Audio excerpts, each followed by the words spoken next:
Hey everybody, welcome to the Hang Up here on the line. My name is Matt Dillahunty. This is my Wednesday night show. There's also a lot of other shows here on the Line Network, including the Transatlantic Call-In Show on Thursdays. We have a couple episodes of the Sunday Show on Sundays, starting at 1 and another one at 7. Monday night is Skeptalk. Tuesday is Chewed Gum. And there's lots to do and lots to call in about. And we appreciate everybody who tuned in. We appreciate everybody's support. You can call 720-619-2288, or you can use the link down below this to reach us, because we're in my continuing year of Zen. And it's happening for a number of different reasons.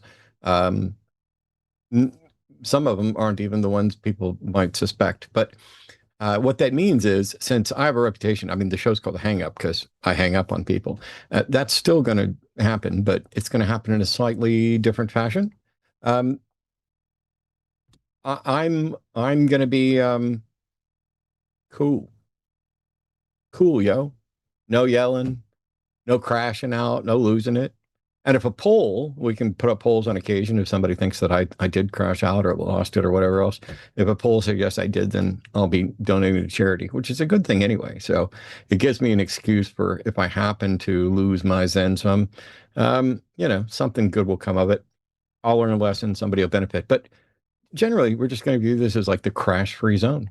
I'm wearing a seatbelt. I should get a seatbelt that just says like crash free zone, but it'll look like I won like the crash free zone, pageant or something. So here's the thing.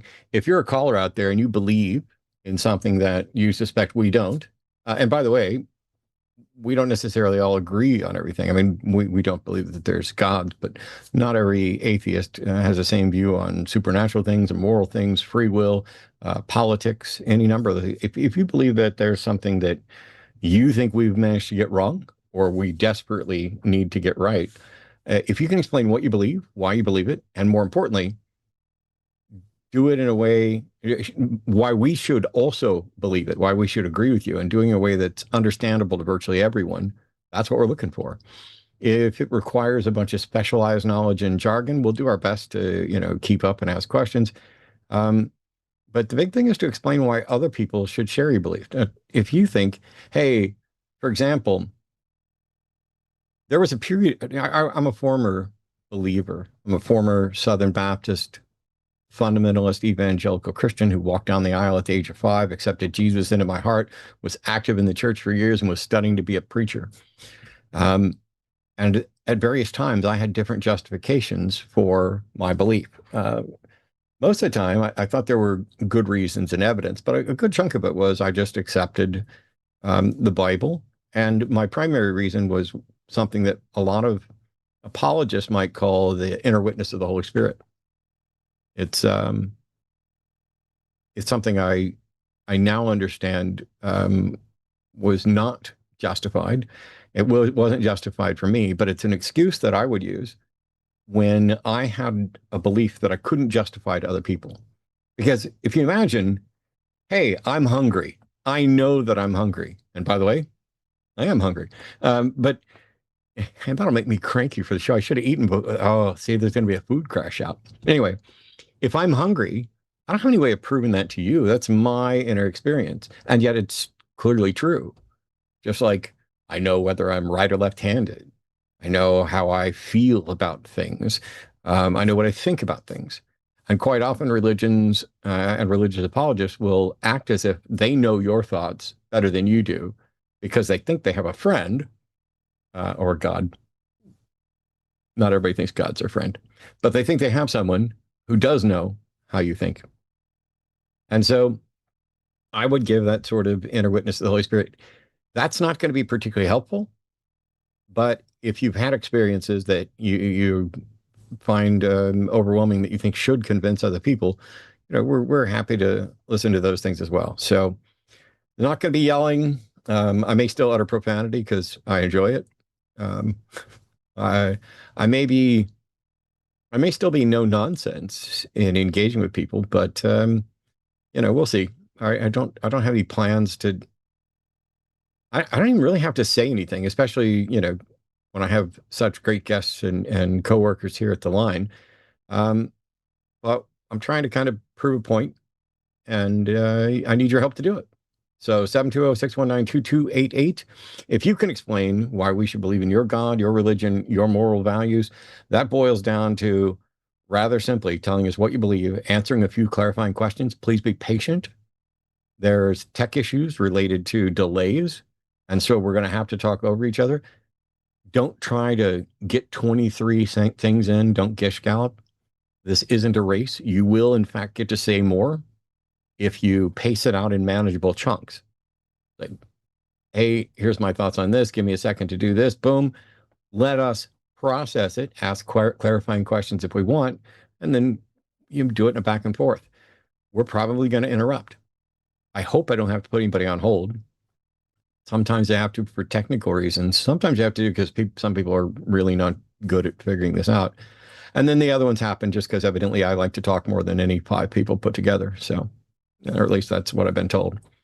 If it requires a lengthy story or a lecture on your part, this is probably not the place to do it. You should probably put up like a YouTube video of your own, and then see if you can get some folks to review it. There's plenty of people out there reviewing apologist content and pointing out the problems with it. My good friend Paula Gia, who's on here frequently, part of our team, it does incredibly wonderful long videos that I'm going to be leveraging a couple of those over the next couple of weeks just to get some videos out, because there were like a nugget within a video that he did where he goes into great detail, and it's well worth watching, and I'll be directing you to that. But I want to focus on this one little kind of narrow thing in a shorter form.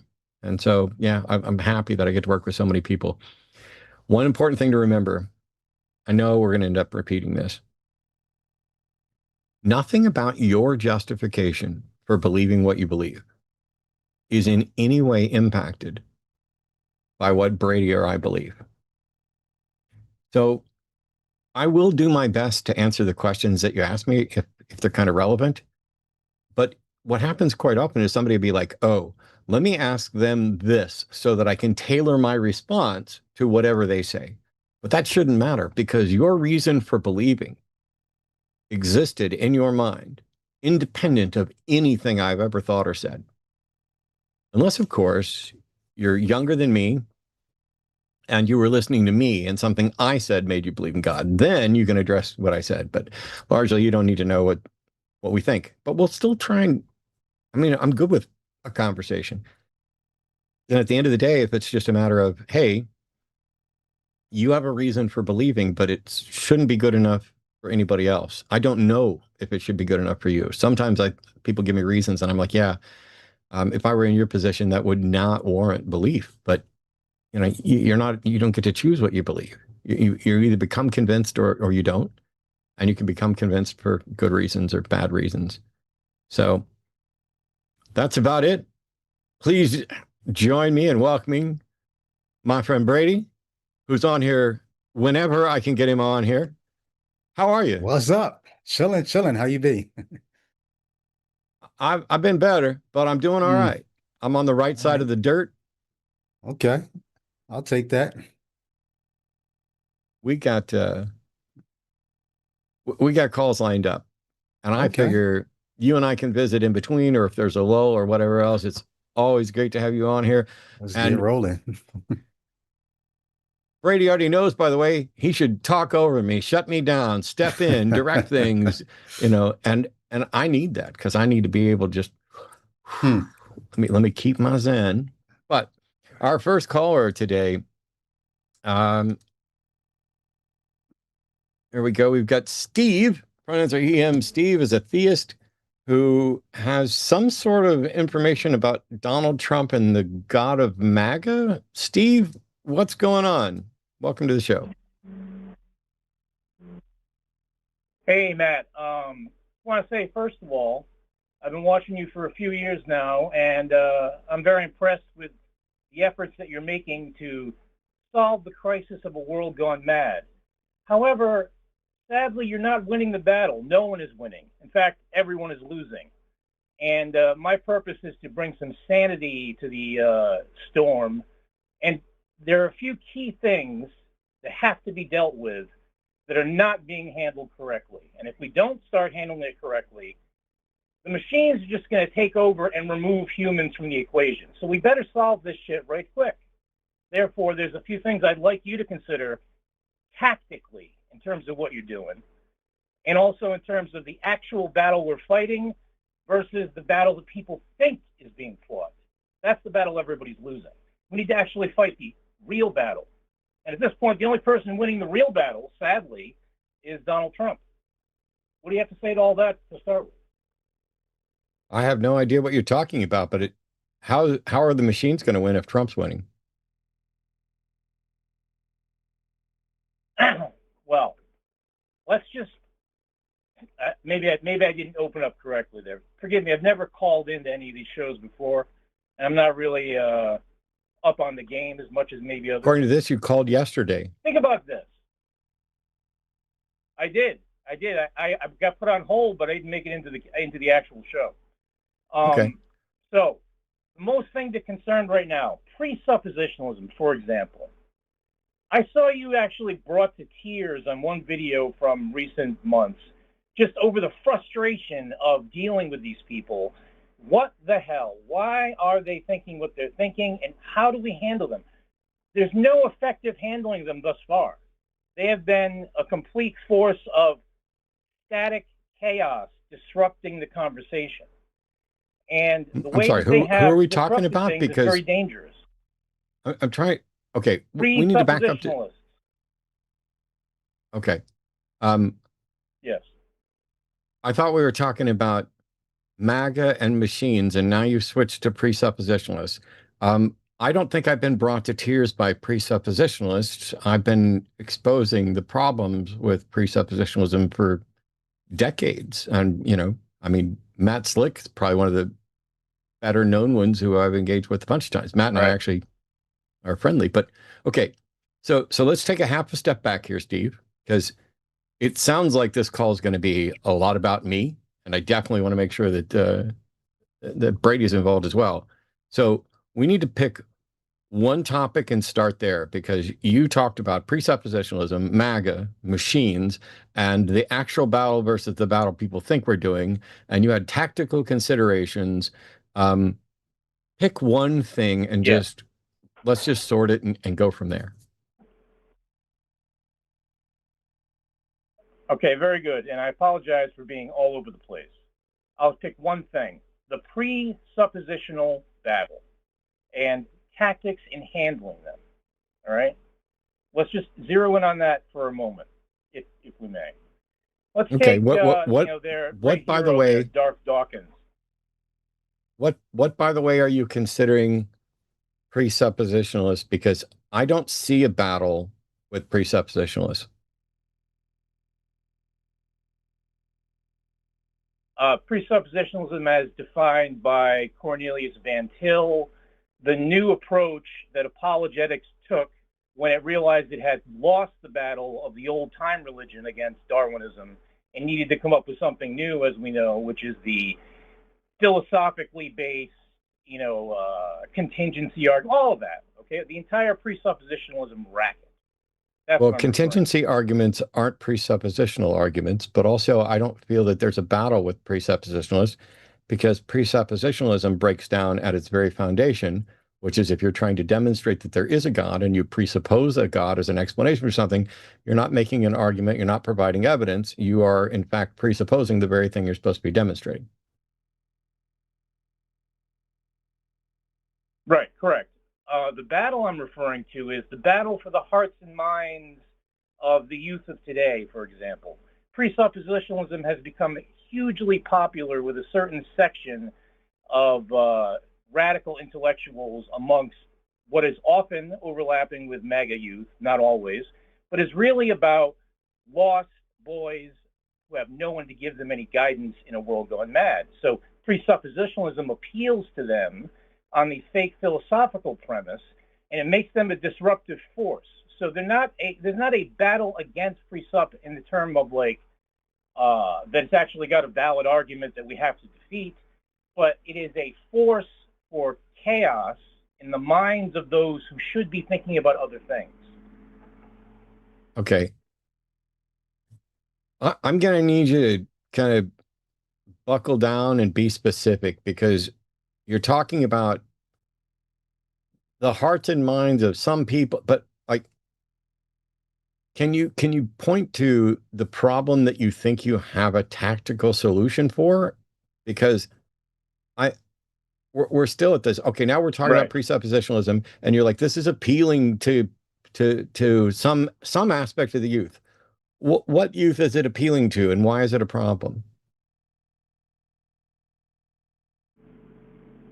Okay, very good.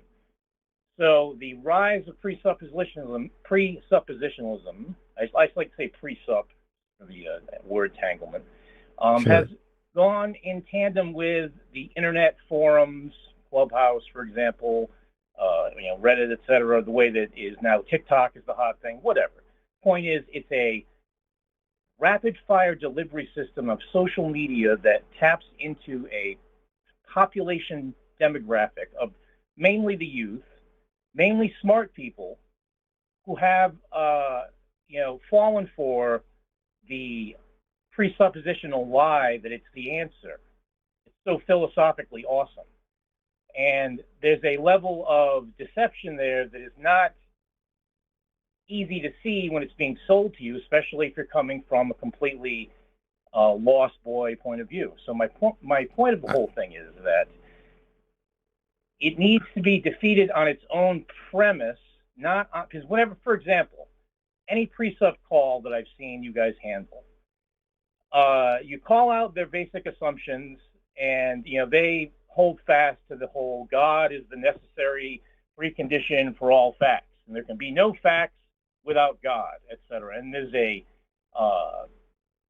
virtuous circularity that they claim to the argument, which goes nowhere. All you can do is hang up on them, really, because there's nowhere to go with that. And I'm not saying that there's another answer that you'd have in that moment. You really can't sit there and listen to them go over the circular thing over and over again. You got to save time. So my point is that there's no effective response within their specific narrative that actually changes the conversation. They end up, hanging up or getting hung up on. This is the problem. And my tactical advice to you I think to deploy a different strategy. What do you think? What do you think my goal? Before you give me your tactical advice, do you think I'm trying to change the mind of the person that I'm talking to that's a Philbro? No, I don't. Oh, okay. I don't think you're trying to change how their do you mind. I think know? you're trying to use them How as do a you tool know? to illustrate How the do you fallacy know? of their system. How do you? Oh, Jesus Christ! How do you know how effective what I'm doing is with reaching people who aren't the person who's on the phone?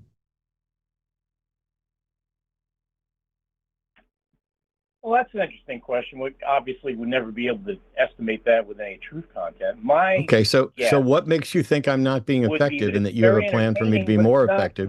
I'm sorry, Steve. I was asking a follow-up question. That was rude of me. What if you can't tell how effective I'm being? Sorry. What makes you think that you have a better way or that I need a better way? Okay, so when I said that, we couldn't tell to the effectiveness, I'm just being very clear. I don't ever make statements that aren't valid epistemologically. So I was being just a disclaimer there. We could generally say, all right, that. What question do you think I just asked you? Yeah. Method of hand. What's that? What question do you think I just asked you? I guess I got lost on what you actually. Yeah, the question is, if you have no idea how effective what I'm doing is, how can you claim to have a better path? And keep in mind, Steve, you began the call by saying Matt was failing. Right. Gotcha. So my answer to that would be the ongoing evidence would be in the results of the trends, in how many calls you still get that are repeating, that are demanding you have the exact same conversation over and over again with these people. Yeah, that seems to be a fallacious. That seems to be a fallacious conclusion that you've reached there, because you have no idea how many people are watching the clips, rewatching the clips, how many new people are coming in, how many new people are being reached, how many people's minds are changing. You have no data on any of this. And so you're like, oh, I can't tell how well you're doing, but I think I have a better way, and I do that based on the trend. It may just be the case that maybe I could be fucking this all up for sure, or maybe I'm absolutely the best, but there are just more apologists reaching more people than I have the ability to reach because they have better support than I do. Well, let me ask you this then, Matt. Why do you think presuppositionalism has surged and come back to the extent it has, if, as we know, it has no basis other than a mysterious spell being cast? Why is it so effective? Why is it appealing? Because it's vapid. It is as close to untestable as possible, and it avoids every requirement for sound epistemology or evidence-based conclusions. All of their previous attempts, the various arguments that are supposed to make appeals to evidence and their appeals to the Bible or the Quran or whatever, those have all been repeatedly demolished in countless internet videos. When you have something that is as nebulous as, ooh, logic needs a foundation, and the only possible foundation is God, there's no way to show why that is, there's no way to debunk that the way there is for like what came first, the earth or the sun, or any number of like factual things. The more vague and potentially meaningful religions seem, the harder it is. It's like nailing Jello to a wall. And so if they make statements that are testable and verifiable and debunkable, that's one thing. The only way to go out the presuppositional thing is to point out that either there's a flawed assumption or it is circular reasoning at its finest. And then they just say, well, it's virtuously circular. Wow, that was a good one. But in any case, go ahead and just, because I have other callers. Hang on. I'm sorry. Because I have other callers, and we've already acknowledged that you don't have any way of determining how effective I'm being or how you can be more effective. Go ahead and give me your tactical advice for a I was waiting for that. Right. Okay. So if we approach it from within according to its own rules, one of the hammers that Darth Dawkins usually swings is God is the necessary precondition for all facts. There can be no facts without God. That's the premise. However, the problem he has is Genesis 1:2. I'm sorry, this is where I wanted to get to from the beginning. Okay? In Genesis 1, God chapter 1, verse 2? That's fine. Correct. In Genesis 1:2, God shows up at the deep and the waters. God does not create the deep. God does not create the waters. They pre-exist God in the text. He only created the heaven and the earth. He didn't create the waters. Where did they come from? I'm sorry. First of all, this is patently ridiculous. Right? No. Hang on. First of all, I'm sorry. This is patently ridiculous. In verse 1, first of all, stop. Just listen. I will not allow you to bust my zen. You've done really good so far. I'm getting ready to completely destroy everything you've said and everything you were getting ready to say. Buckle up, Buttercup. So, presuppositional apologetics has nothing to do with the Bible, and the Bible isn't necessarily relevant to it. Presuppositional apologetics applies at a philosophical level that has nothing to do with the Bible. The fact that you think this is going to be a problem is only a problem even if there was a conflict between the Bible and presuppositional apologetics. It's only a problem for the people who think and follow the God of the Bible specifically, and who think that the Bible is necessarily literally true. However, the argument that you're making about Genesis 1:1 is redonkulously flawed, because in chapter 1, God created the heavens and the earth. And verse 2 says, and the earth was without form and void, and darkness was upon the face of the earth, and the face of the deep, or the darkness was on the face of the deep, and the Spirit of God moved across the waters. When God created the heavens and the earth, the default assumption by anyone with half a brain is that included the deep, That when he created the earth, it wasn't just, oh, I'm just going to create the dry land. It is the entirety of the earth. It's speaking about God created everything in verse 1. And in verse 2, it's darkness was upon the face of the deep. However, there's absolutely nothing about that verse, even if it's bizarre for you to think that the deep already existed without God creating it, when the entire purpose of the first verse is to basically say God created everything, the heavens and the earth. And none of that in any way disproves presuppositionalism. Mm-hmm.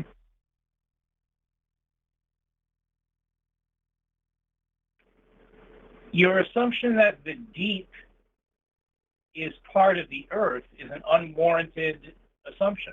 Why is that? Your assumption that it isn't is stupid as fuck. There's nothing that says that is the actual. Your assumption that it isn't is stupid as fuck. Why is that? Because as it has been traditionally presented and bought into by everybody, that first verse is the ancient Jewish way of saying God created everything. You are adding something by saying that the earth, when it says the earth was without form and void and darkness was upon the face of the deep, you're saying, hey, verse 1 didn't say God created the deep. That must mean that the deep pre-existed. You are the one that is adding to scripture without justification. Instead, if you view the entirety of that, it is saying God created everything, and then it goes on to give the specifics of the earth. The earth was without form and void, and darkness was upon the face of the deep, and the Spirit of God moved upon the face of the waters. And God said, let there be light, and there was light. This is an ordered, in Genesis chapter 1, view of this that begins with God created everything, and here's what it was like. You're saying, verse 2 talks about something that isn't in verse 1, therefore it must have already existed, and that's dumb as fuck. Can I throw something in here real quick? Absolutely. I was trying to hold back on this because I don't want us to go too far down a rabbit hole. But I will say, not everyone, not even all Bible translations translate Genesis 1:1 as a completed action. In the beginning, God created the heavens and the earth. Some actually do, and I actually prefer the translation that verse 1 is not a completed action, it's a dependent clause. And it's telling you when the action of chapter 1 is about to happen. So I translate Genesis 1:1 as, this is the story of how in the beginning God not created, but separated the heavens and the earth. And then the story starts with the earth was without form and void, and the spirit, and not, I don't translate Genesis 1:2 as spirit, but a wind of God was hovering over the deep, separating the waters above from the waters below. So I don't even want to like change the conversation from where it's going, but I just wanted to say, you don't have to take Genesis 1:1 as a completed action, even though traditionally most people do. But Hebrew scholars are, yeah, go ahead. No, I'm sorry. I thought you were done. I'll make you a deal. Steve, I'll make you a deal. I will let you give a short explanation of why you think those verses debunk presuppositionalism, just so that I can post it as an embarrassment of how confused you are on this, but only if when you're done, you agree to explain, because it says here that you're a theist. Why we should believe it. What God do you believe in and why? Will you do that? Sure. Cool. So go ahead and you can start. You can start by explaining. Right. Okay.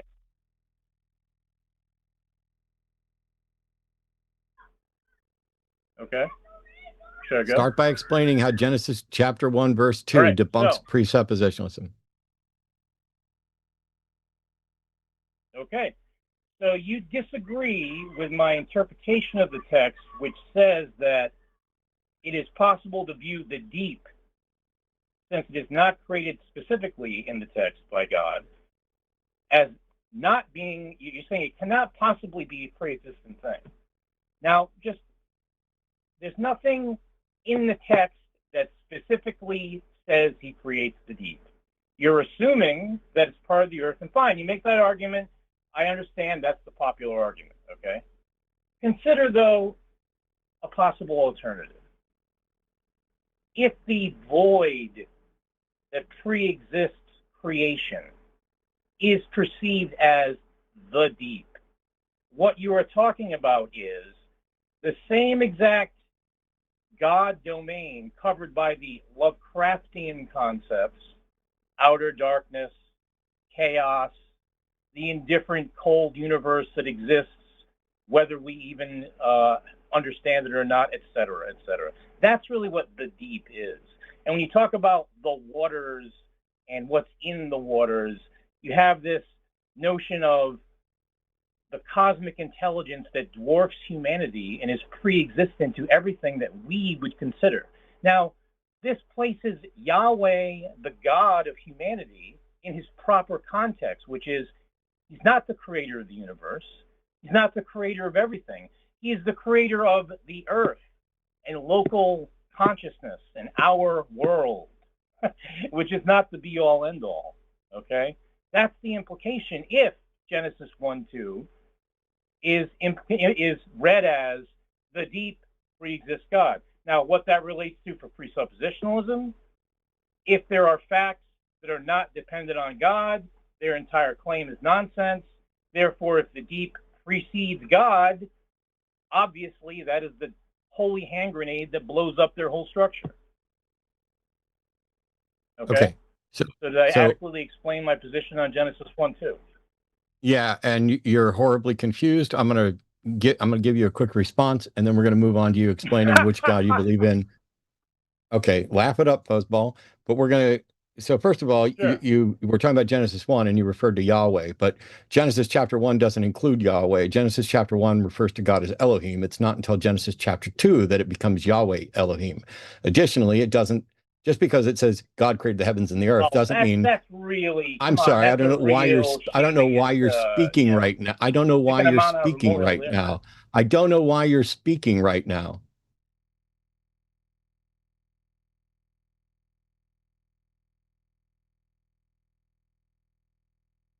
So the fact that it says in the beginning, Elohim created the heavens and the earth, that doesn't mean that Elohim didn't do something else. This is the beginning of potentially our timeline. This is the beginning of our earth, even according to your view of this. That doesn't mean that Elohim didn't also create the deeps of the universe or the deeps being, maybe even if you want to view deeps as meaning space-time, that doesn't in any way mean that there's anything that predates, pre-exists, or isn't contingent on Elohim.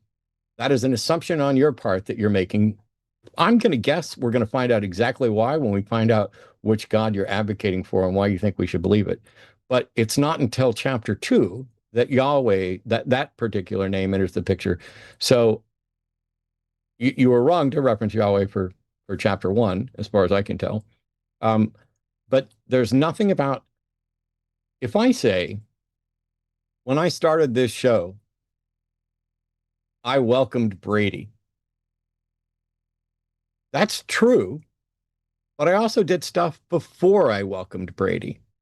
And the fact that something isn't mentioned in the text doesn't mean you get to assume that your personal esoteric view that this debunks everything is true. But also, it doesn't in any way undermine the notion that that God who created the heavens and the earth isn't also the grounding for everything, including the deep, merely because it wasn't mentioned. You have a flawed argument. Now, what God do you believe in, and why should we also believe? Okay, first of all, though, I appreciate the correction on the Yahweh Elohim thing. That was a misstatement of mine. I should have said the El. It's to be totally accurate. So that's a fair point. As far as my particular God, I don't know if you're aware of Gnosticism as practiced by the Basilides tradition of Alexandria, circa 1 AD. No, not specifically. But I'm familiar enough with Gnosticism that it explains every word that's come out of your mouth since you called. Well, that's very perspicacious of you, Matt. So the God in question is called Abraxas. source of the word abracadabra, amongst other things. And it is the God of gods, both God and devil at the same time in the normal way of thinking of things. It's all other gods as one. The personification of what the Pharaoh Akhenaten, the first monotheist, designed as the wheel of the Aten. If you look at what reason do you have? The outer spokes of the wheel. What reason do you have that we should believe Abraxas?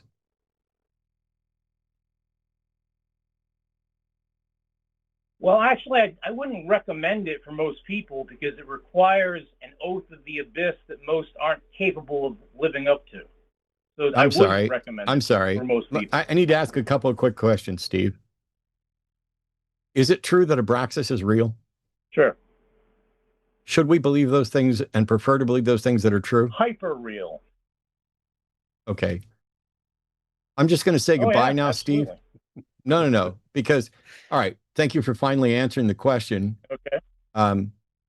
If it's true that Abraxas exists and you think it's preferable and desirable that we believe true things, and I want to believe as many true things and a few false things as possible, then why would you say you wouldn't recommend people believe it? Why would you recommend that people not believe something that's true if you agree that people should believe something is true?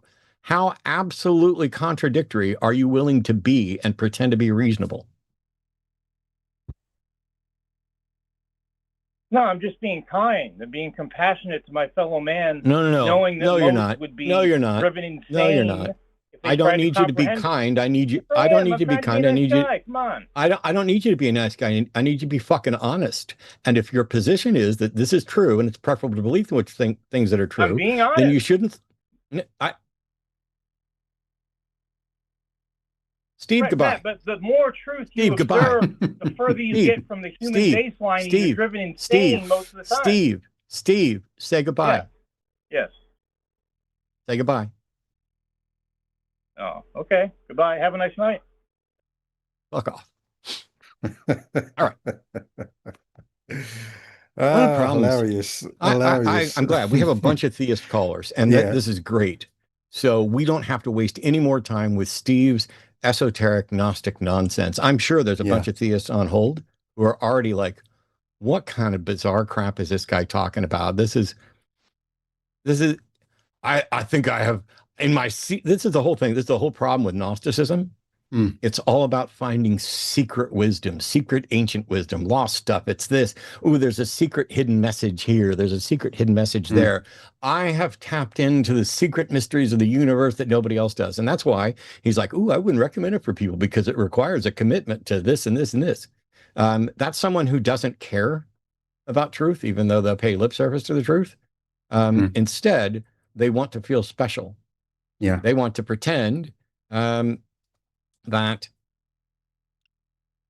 oh, let me toss out this thing about this particular, 2nd century Gnostic thing and tell you that you're perspicacious because rather than saying astute or wise, because it's 100% performative.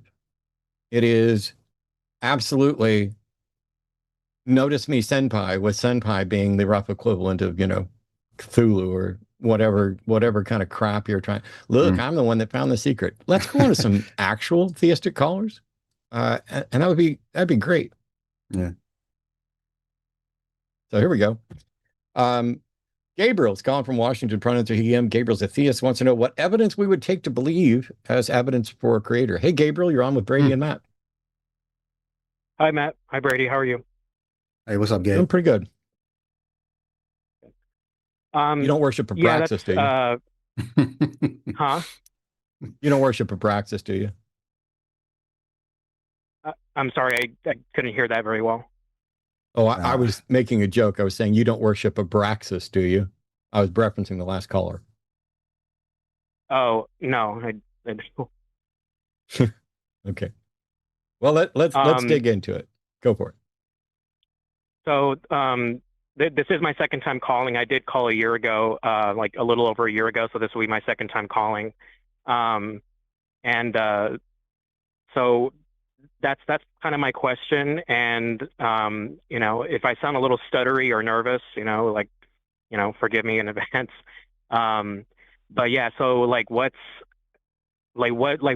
evidence will it take to like for someone to like believe in a creator, if that question makes sense? That's a good addition to the end, if the question makes sense. I've answered this so many times, my answer is going to be absolutely boring. So, Brady, what's your take on what would or should convince you or anybody else that there's a creator? All right. Yeah, I think for me, I'm limited in my ability to access reality, and my limits are my senses and my mind. And the God, a God or a creator, are you separating a creator from a God? Like, could there be a creator who's not a God? I'm just curious in your mind. Well, for me, I'm a Christian, so like I would say God for me. So, but when you say creator, you want us to think God, not just could be some different species of being. You don't mean any creator. You mean God when you say creator, correct? Correct. Okay. So for me, what it would take is the God to appeal to what I have to access reality, my senses and my mind. And I don't know what it would take for a God to appeal to my mind without my senses.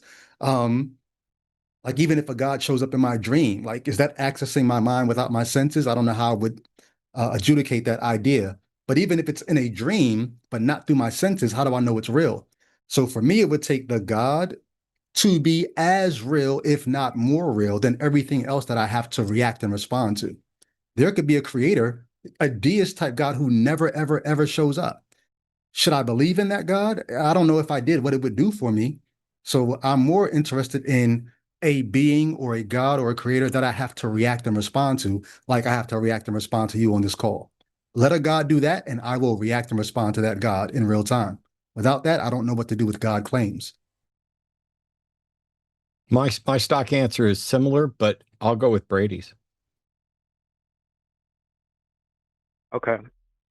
I think there's a famous quote from Arthur C. Clarke, the science fiction writer, and it is, any sufficiently advanced technology is indistinguishable from magic.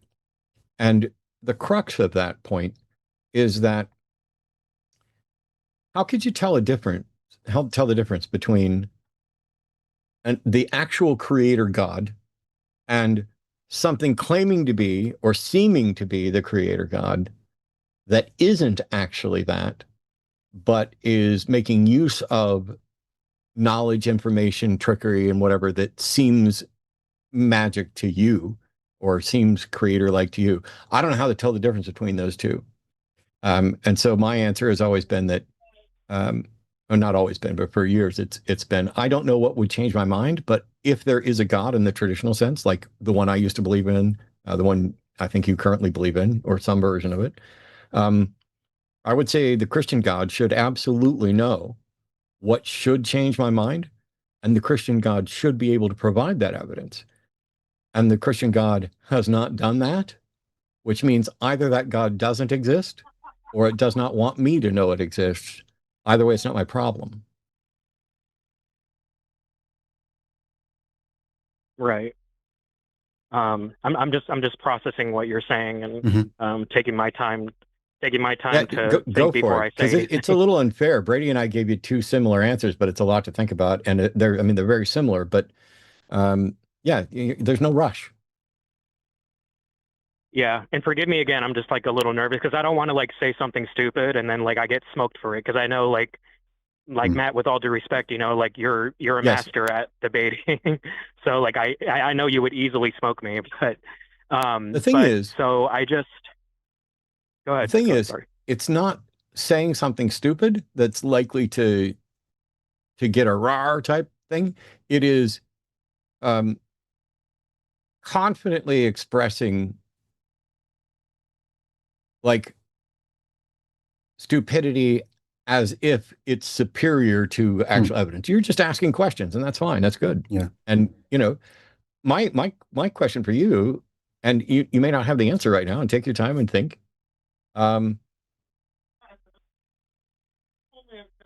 if you had a good reason to believe in God, do you think that good reason is only applicable to you, or do you think it should be good enough for all of us?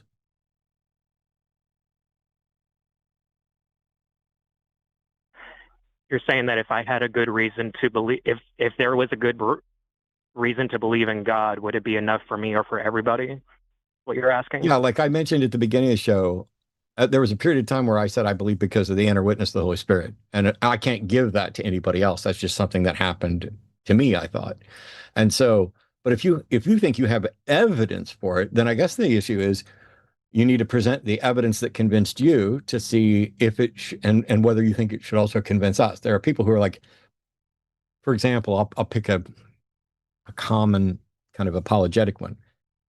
Um, they'll look at something like the bacterial flagellum and just present their that it is incredulous that anybody could think that could come about by purely natural means. It is so amazing in its structure and so perfectly fitted to the locomotion of the cell, et cetera, that it's only conceivable that that was an intentional creation and not the product of this. And they'd be like, that is an argument for a creator. And I have tons of counters to that. But then there's other people who would be, well, not tons. We don't measure things that way, but colloquially, I'll say that.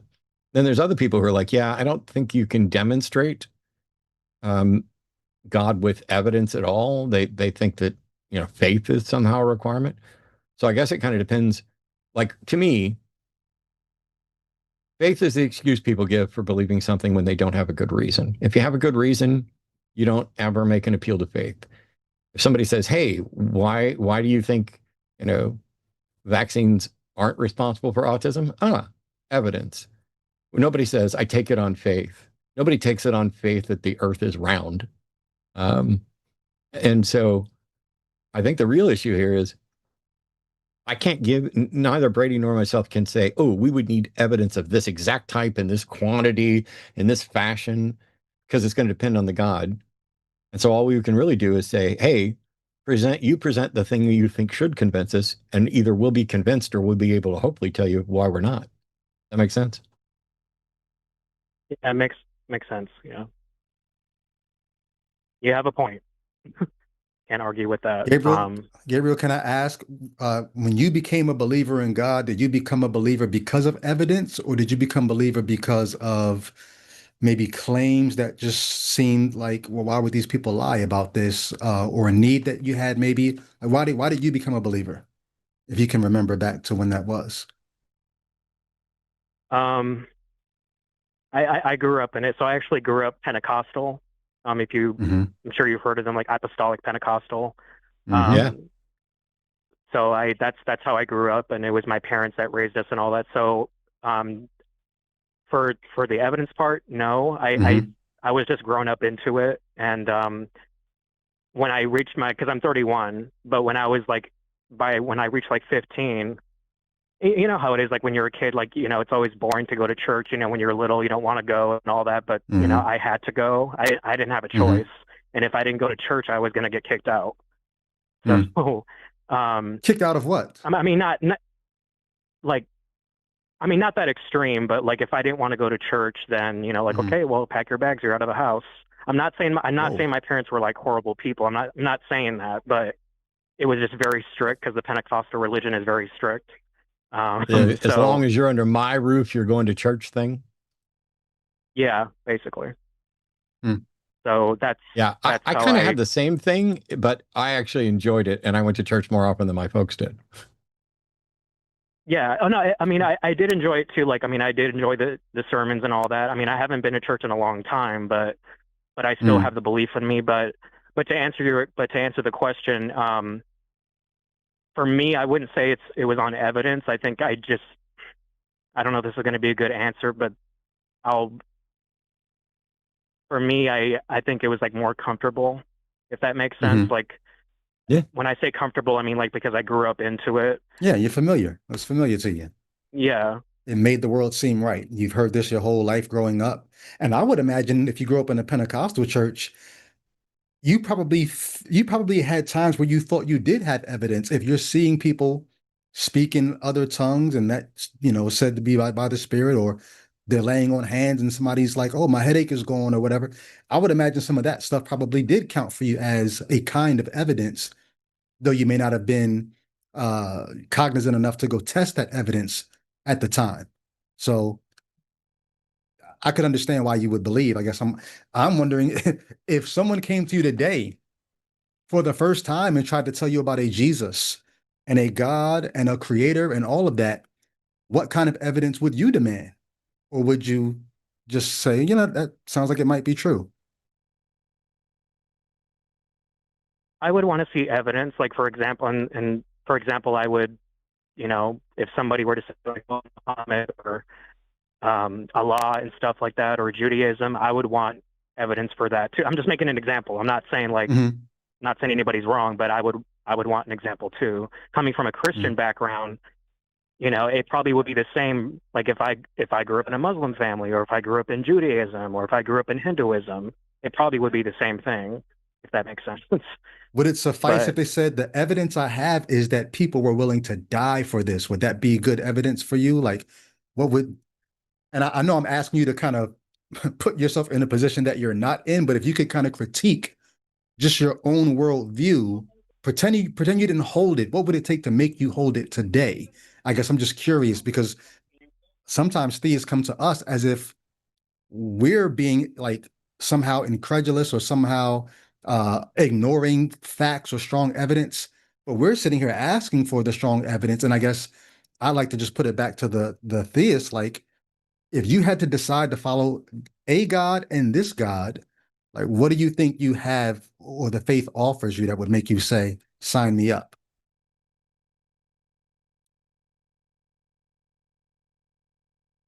Honestly, by the way, am I echoing, guys? Am I echoing? No, you're good. Okay. The honest answer is like I don't know, because like you're hitting me with some good question, and it is a lot to think about. But it's something that I should think about. But that's my answer. I really don't know. Appreciate that. Yeah. Yeah, and I would say, I don't know if this is going to come out right, but I would say too, like as a Christian, I can't speak for other believers, obviously, but I would say like we don't really, God, I don't know if this is going to come out the wrong way. I got to be careful how I say this, but I don't think we don't have evidence to prove that there is a creator. And when I say we, I know I can't really say the we word, because, again, I can't speak for other believers, but sure. Somebody else might have feel embarrassed that evidence that you're not aware of. Yeah. Go ahead. No, I was just saying somebody, exactly. I'm in agreement. Somebody, yeah. I'm wondering, so it seems like you were kind of raised and indoctrinated into this, and it's what felt right, and in part because, there's the people around you who are already believing this. When you look at the Bible, so like, let's skip forward a second, and because you specifically asked about what would convince us that a creator God exists, and we'll just stick with some version of the Christian God. If I was convinced that the biblical God, as represented, is largely real, I would no longer be an atheist, because I would believe that God was real. But there's absolutely no way I would worship, revere, or admire that God for countless reasons.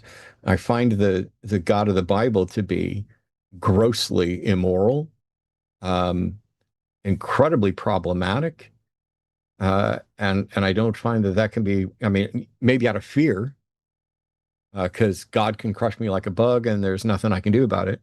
Although I would say that the fact that I've been here for 20 some odd years, criticizing and mocking that God along with a whole bunch of others, and I'm still on the right side of the dirt, as I said at the beginning of the show, is pretty strong evidence that they don't seem to care about what I'm saying. But it's like, I don't have any reason to think that God exists. But if the God of the Bible exists, or the God of the Quran, or any number of other gods, I find them to be not good. And so while I would believe they exist, like I believe Trump is the president, but fuck that guy. And that's the same way I would be about the God of the Bible or the God of the Quran. It's like, yeah, I believe he got the job or is the creator or whatever, but he's grossly immoral. I mean, the example that we've used several times, Justin, it's come up several times in the last few weeks, which is why it's fresh in my head. According to the Bible, God decides to punish David by having his wives sexually assaulted. I'm getting ready to do a video with further details about that because while a lot of the guys that have been talking about this in recent months or years, their take on it is, first of all, that's not punishing David. And what the hell did those wives do to deserve sexual assault? And why is God using sexual assault as a punishment? And I think I found, I'm not going to go into it tonight because I'm going to save it for the video. So spoiler, go patreon.com/atheist debates and go to my YouTube channel. It'll be out, within the next couple of weeks. But I think there's another thing there that's been overlooked in most of the discussions I've seen. And even without addressing the thing that's overlooked, that strikes me as, I think most believers that I would interact with privately would just say, either as a caller did on Sunday when Seth and I talked about this with a caller, the caller basically said, yeah, he's God. He's above the law. If God wants to use rape as a punishment, he can. And that's just the way it is. But I think most believers I was around would probably say that didn't happen the way it was described. We're so eager and willing to throw out the bulk of the Old Testament and pretend like almost like it was a different God, even though the Old and New Testaments affirm, not a jot or tittle of change. God is unchanging. Before Abraham was, I am. This is all the same. And so there's difficult questions, even if you just stuck with the Bible. So if God exists, not only would he have to provide the sort of evidence Brady was talking about, but if he expected me to admire him or worship him, he'd have to do a lot of work to correct things. And I would argue the fact that that hasn't already happened puts him in the fuck that guy category too.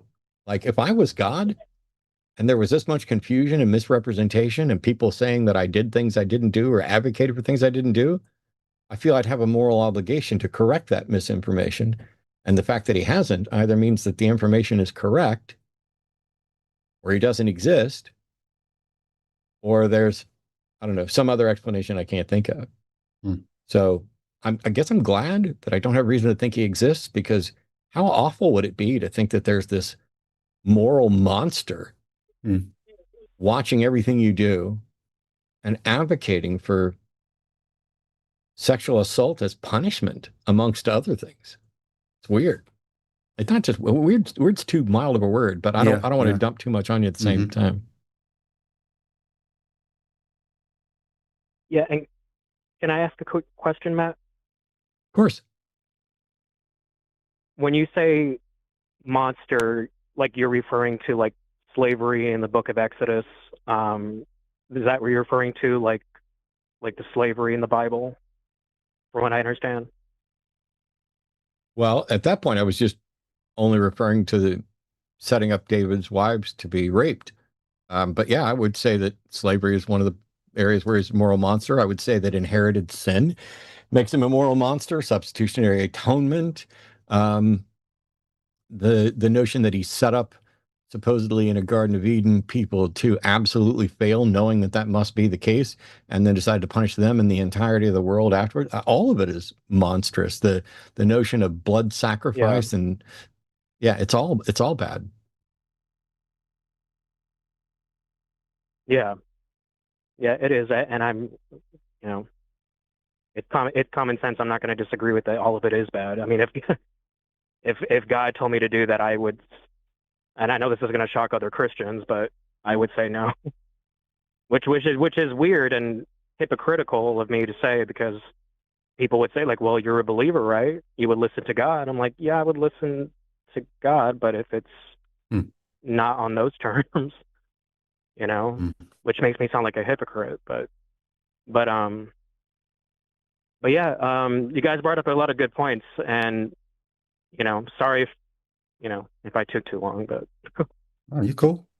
Cool. You didn't talk nearly Yeah. as much as we did. So first of all, genuinely, no bullshit. You're probably the best caller in conversation I've had in weeks, if not more. And it's because we were all able to talk. You asked questions, we had answers. We had questions. You're willing to acknowledge, hey, I don't necessarily know. I got problems with this. And none of us are expecting you to be like, oh, okay, now you're an atheist. I mean, no, this is a lot. You may deconstruct. You may never. You may be the one who goes back and thinks about this and listens to it and says, oh, wait, when Matt said this, he was actually just wrong. He missed this thing. And when Brady said this, oh, they missed this part. And when you find it, call us back, because if we're wrong, we want to know it. Right.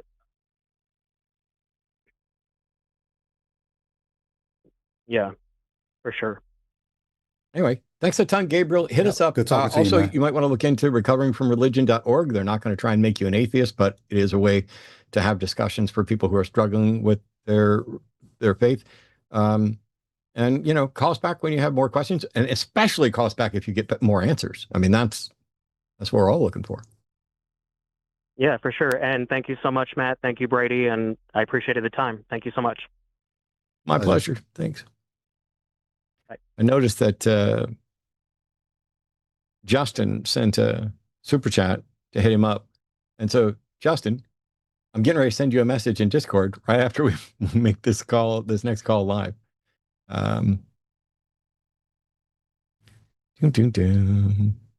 Here we go. Sean is calling from California. Sean's pronouns are he, him, and says God and MAGA are not destroying America. Hey, Sean, how you doing? Sounds like this might be juicy. Not too all right, bad. well, hey, let me qualify that first, because that's just how you labeled the prompt, all right? And they just simply asked me if I agreed with the prompt or not. So, no, I don't agree with the prompt. Well, kind of.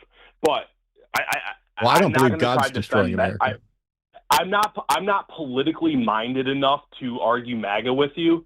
So if we want to just leave that part out, that'd be, huh? Yeah.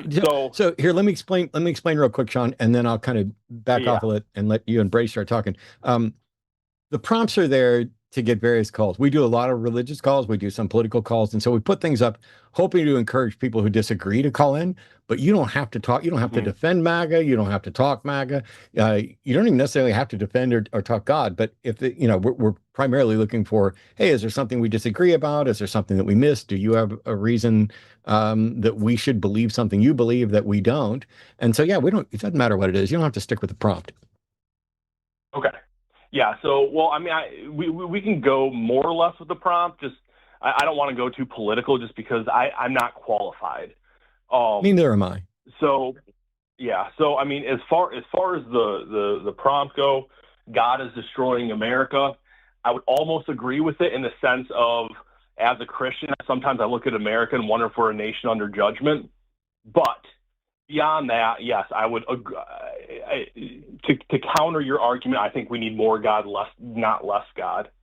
So that's my position. Can I ask a question real quick? Yeah, sure. Do you follow Romans 13? You have to refresh my memory on what that one says. To be subject to the ruling authorities, they're put in place by God. They don't bear the sword in vain. If they're swinging their sword, there must be a reason for it, and God put them in place. So you have to be subject to them. Agree with that? Yeah, for sure. I mean, I've had that mentality, whether I voted for the guy in office or not. I mean, we have to be good citizens. So let's say they just removed the temporary protective status for Haitians. So 300,000 Haitians in this country are now going to be targeted for deportation. But we've seen this happen with Latinos in this country. If you have an accent, the Supreme Court said you can be targeted and you can be profiled You can be asked for your identification, and many of those people end up getting incarcerated and sometimes shipped away or put in these holding cells. So now you've got a bunch of Americans who look like the people that they're trying to deport. So they're just going to be going through communities. Hey, let me see. Do you have ID? Do you have your passport? Do you have this? Yeah, I have it. I don't care. I don't even want to see it. They're handcuffing people, putting them in the vans, putting them in these facilities. Do you, as a Christian, support your government, because the Bible tells you that you have to subject yourself and submit yourself to the ruling authorities? Do you agree with what's going on, that Latinos, Black folk in this country, that they all should just be subject to what's happening with ICE and these deportations? You're in favor of that? Do you agree with the Bible on that point? I mean, I would say I agree with the Imago Dei, and that, we're all created in the image of God. I believe that we should all live under the rule of law. I believe law should be enforced as humanely as possible. That being said, law should be enforced. So does it matter what the law is? What's that? Does it matter what the law is? I mean, that's literally part of the rule. I mean, if you fast forward in the Bible and you look at the book of Philemon, which I'm sure you know all about that, where Paul tells his runaway slave, like, hey, you're a Christian now, you need to go back to your master because that is your duty as a Christian. So I'm not saying, like, it's sometimes sometimes the laws are not in our favor, and that's what it is. But last question I have, and I'll turn it back over to Matt. Last question I have, real quick. Yeah, go ahead. Do you know who Joel Webbin is? No, I don't. Brian Solvay? These are I'm white. Sorry? Brian Solvay is another guy. These are white Christian nationalist pastors, and they want to repeal the 19th Amendment, so take away women's right to vote. And they've even said things like, you know what, slavery wasn't even really wrong. Matter of fact, because God commanded slavery in the Old Testament, Christians should own that slavery is not evil. And Rushdoony, one of their forefathers in the faith, says ending slavery was a mistake. If the government were today say, you know what, we're going to go back to slavery, it's the law now. So should we just submit to that law? I mean, because of Romans 13? Submit. You go to the polls about these things, and then I guess protest if you want to, but so I mean, as far as who these guys are and what they're advocating, I don't know, so I'm not going to defend them. I will say, as far as, like, I find the argument of slavery in the Bible weird, since no Western country currently practices slavery, or no Western society that Christians are that are considered to be Christian countries currently practice slavery. So it seems to me like a non sequitur, but that's how I've always felt about it. Well, the fact that, are you suggesting that because Christians no longer follow the Bible, that it just doesn't matter anymore what the Bible says? No, because I'm saying that obviously Christians have a different interpretation on this. Like, people love to bring up all these weird laws in the Old Testament. No, they're wrong. You can't point to Christians actually practicing that. So clearly our interpretation's different, and you're just kind of I just told you about two Christians who are trying to get the white Christian nationalist country that they want to see to go back to practicing some of those laws. And where women don't have a voice, and slavery is actually okay. Believe all kinds of stuff. I'm asking Stalin was an atheist. You want me to hold him against you? I'm asking you, if the country that you live in were to revert to some of those laws, would you follow Romans 13? That's what my question is.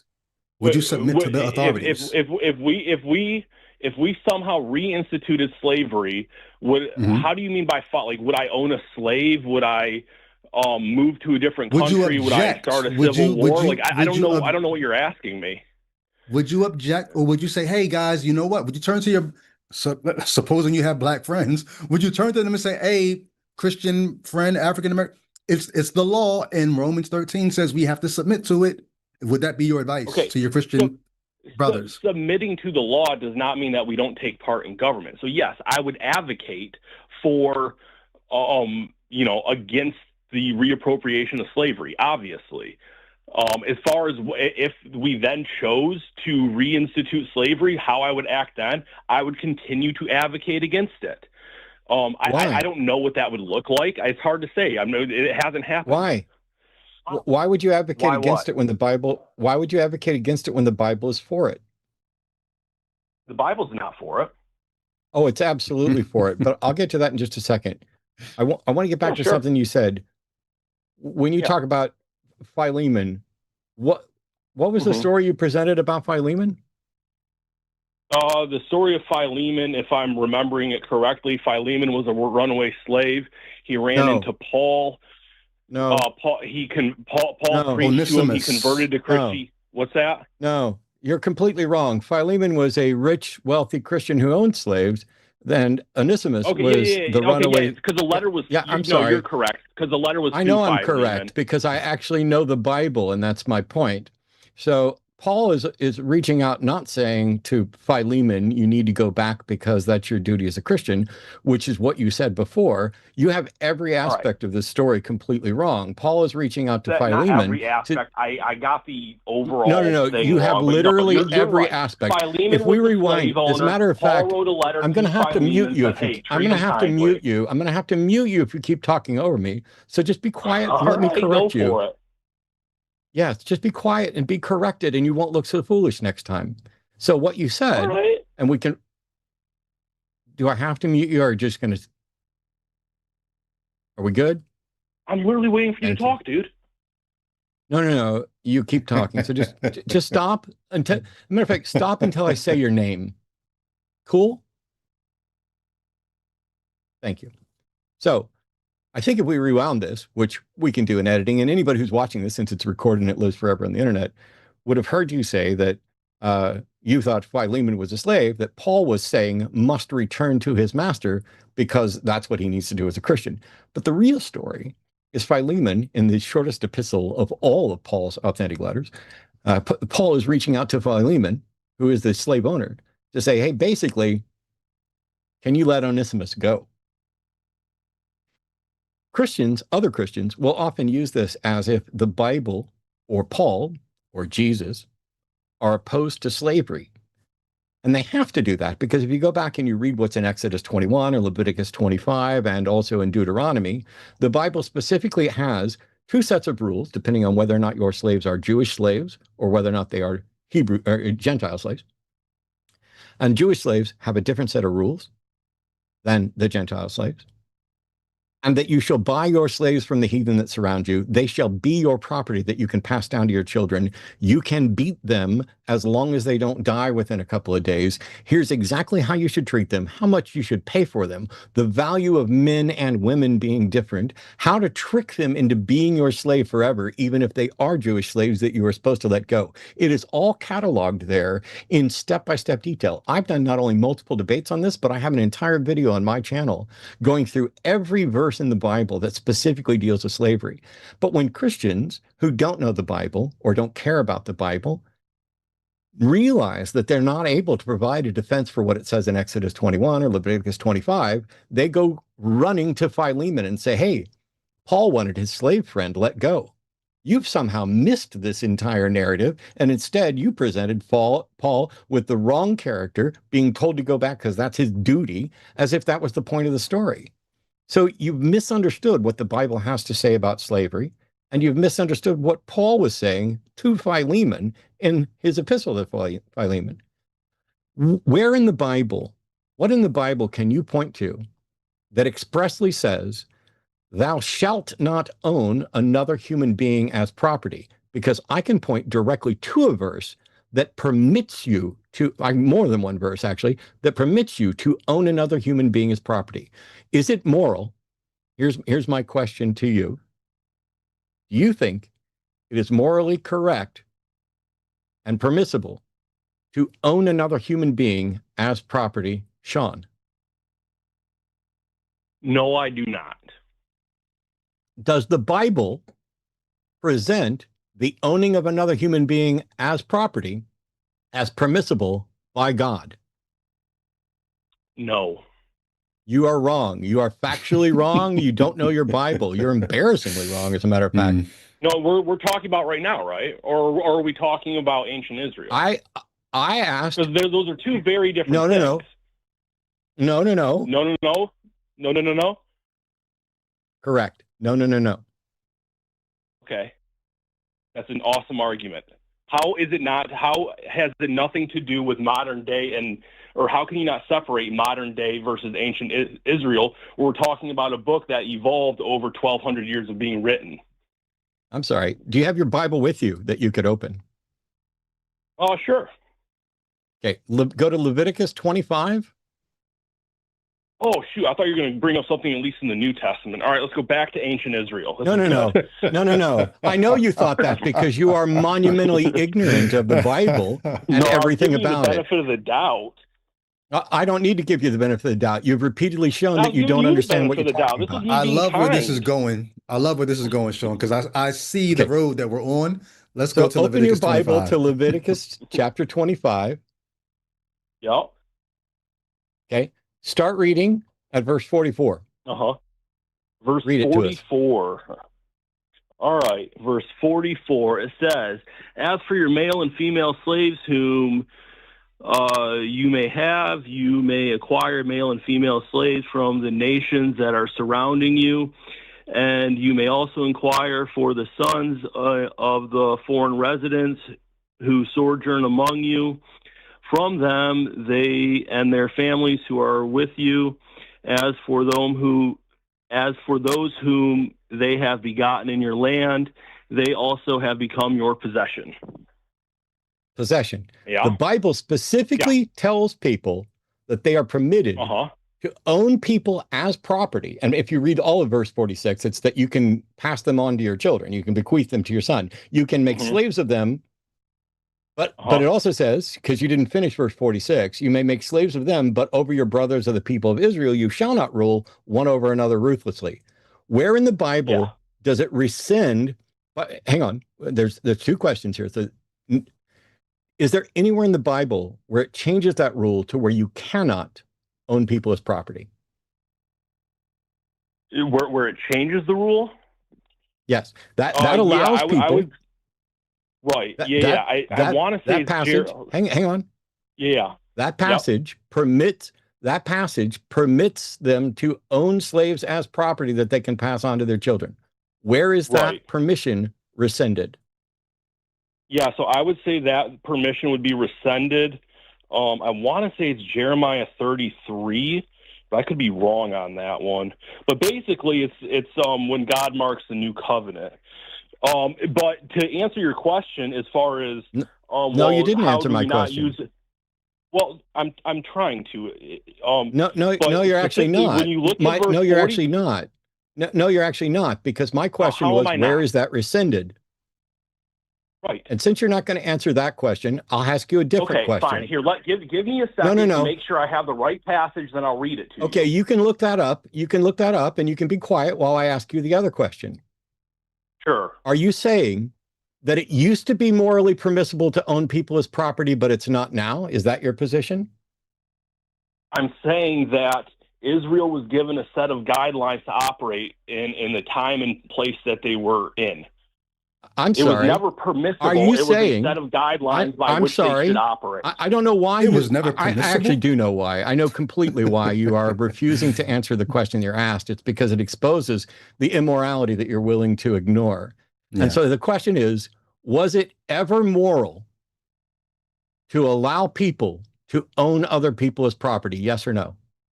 Okay, was it ever moral? No, it was never moral. That's a different question. Then why would the Bible, I'm sorry, when I say yes or no, and we're this far into a discussion where you're being dishonest, that's all you get to say until the next question comes along. So you're saying it was never moral. Does the Bible, in the passage I just had you read, give permission to the Israelites to own slaves? Yes. Why would the Bible give permission for something that is immoral? Because when you read the teachings of Jesus, what was permissible was not always moral, nor was it part of the plan. He was working within the culture of that time to bring about social change. If he would have simply, No, he wasn't. If he would have simply You've bought with into 20th century, no, Sean. Sean. You bought into bullshit because something's either morally permissible or it's not. The God of the Old Testament no, those are two separate would not questions. allow them to eat. I'm sorry, I'm still talking. I know it's incredibly difficult for you to be outmatched, outgunned, outthought on every front, but I know this shit way better than you. So listen close. Okay, you ready? Yep, go for it. The God of the Old Testament outlawed mixed fabrics, correct? Yep. The God of the Old Testament killed someone for picking up sticks on the Sabbath, correct? Correct. The God of the Old Testament outlawed the eating of specific foods, right? Yep. The God of the Old Testament made all of those things and many other things, including all 613 of the mitzvah, the law. He was outlawing specific things that were a part of that culture at the time, correct? Correct. So your God in the Old Testament, who is the one laying down the law, is somehow able to outlaw shrimp, but not slavery. Are you fucking kidding me? Yeah, shrimp wasn't Your an essential God part cares of the more economy about at whether that or not time. shrimp are being eaten and whether or not people are eating a specific food than whether or not people are owning. Why would God not say, thou shalt not own another human being as property and put the people to death who are doing it if he's willing to kill someone for touching the ark, picking up sticks, or eating shellfish? Your God is a weak ass little bitch is what it is. Are you ready for the answer? Yes. Okay, the answer is if he would have made the commandments that you suggested, they would have rejected him entirely. Instead, you do it the same way you bring about any sort of change, one stage at a time. And to answer your previous question, where did God ever say this is not permitted? The answer is Jeremiah 31:31. Okay. What's it say? All right, I'm flipping to it. Here, I'll get to it. Behold, the days are coming, declares the Lord, when I will make a new covenant with the house of Israel and the house of Judah. Where is the word slavery or the concept of slavery in Jeremiah 31:31? That's you know that's where a is bad the argument. where in Jeremiah 31:31? Where in Jeremiah? Where in Jeremiah 31? Where in Jeremiah 31:31 is either this concept or the word slavery? The concept is there. The word slavery is an exact no, word it's fallacy, not. which you know no, that. It's not. You were hoping I didn't know that. The concept is not there. You are a liar, just like the rest of the apologists. The Bible does not ever. Okay, Here, I'm going to mute you while Jeremiah... I school you like the child you are so that I can maintain my zen, because you basically just admitted that your God is a weak-ass little bitch. He couldn't tell them not to own people because then they would have disobeyed him. Aw. Your God can't handle being disobeyed. He needed to bring about changes in small incremental things. You know, he was disobeyed from the start, supposedly. He was disobeyed in the Garden of Eden. He was disobeyed to the point where he had to drown every living thing except for a drunk and his family. The entire Old Testament, which you would like to avoid largely, is a comedy of errors of your God being a dumbass who keeps screwing up, and people and his chosen people keep not following him. So he has to change who he's going to save, how he's going to save them. Let's reboot. Let's start it all over. This didn't work out. I'm going to have to kill everybody and start all over again. Here we go with just one family. That still doesn't work. Your God is an embarrassment, and you're an embarrassment for trying to defend this. Because what you've said is that if God would have said, God can say, thou shalt not kill. God can say, don't wear mixed fabrics. God can say, remember the Sabbath and keep it holy. God can say, thou shalt not take the Lord of thy God in vain. God can say, don't eat shellfish. But God can't say, don't own people as property, because that would have been a bridge too far. And even though your God thinks that slavery is immoral, he was willing to permit that immorality, but not the other immorality. And yet somehow we can eat shellfish now. Oh, well, that's because there's an old covenant and a new covenant. Go to Jeremiah 31:31. I knew you were going to go there. because that verse talks about covenants. By the way, there's Noahic covenant and Mosaic covenant, one for Jews, one for Gentiles. But nowhere in the new covenant in Jeremiah 31 or anywhere else in the entirety of the Bible does it ever rescind the rules or permissions for slavery specifically. And specific rules are not overridden by general rules. General rules are overridden by specific rules. Maybe you're not a board game player, maybe you're not much of a game theorist. But one of the other confirmations of this is that if we set aside your Old Testament and we go to the New Testament continues to affirm slavery, not just in the sense of being slaves for Christ, but slaves, obey your masters. The only moral thing that anyone, any person or God could tell a slave is to do their best to free themselves and every other slave, because it is immoral. It is grossly immoral. It is one of the most repugnant things in history, which is why you wouldn't go along with slavery. But the Bible, in your precious New Testament, says for slaves to obey your masters, what? Even the cruel ones. Fuck your God. And can I add on that real quick? Anyway. Yeah, go ahead. Sean, you said that you use Jesus when he was talking about divorce, and he says Moses permitted divorce because of the hardness of your heart. And a lot of Christians use that to say, so God is the type to bend the rules because of the hardness or sinfulness of men's heart. But that's what Jesus is saying in the New Testament.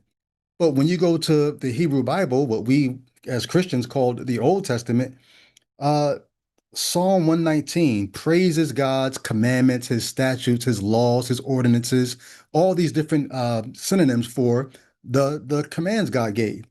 And in Psalm 119, verses 66 to 67, says, teach me good judgment and knowledge, for I believe in your commandments. Before I was humbled, I went astray. But now I keep your word. You are good and you do good. Teach me your statutes. So Jesus may have had one view of, oh yeah, God allowed y'all to do X, Y, and Z, but he wasn't really feeling that. But the psalmist is like, no, God's word is good. How can a young man keep his way pure? The law, this law of God. So whatever view Jesus had of the law being kind of, that's not the view that they had in the Old Testament.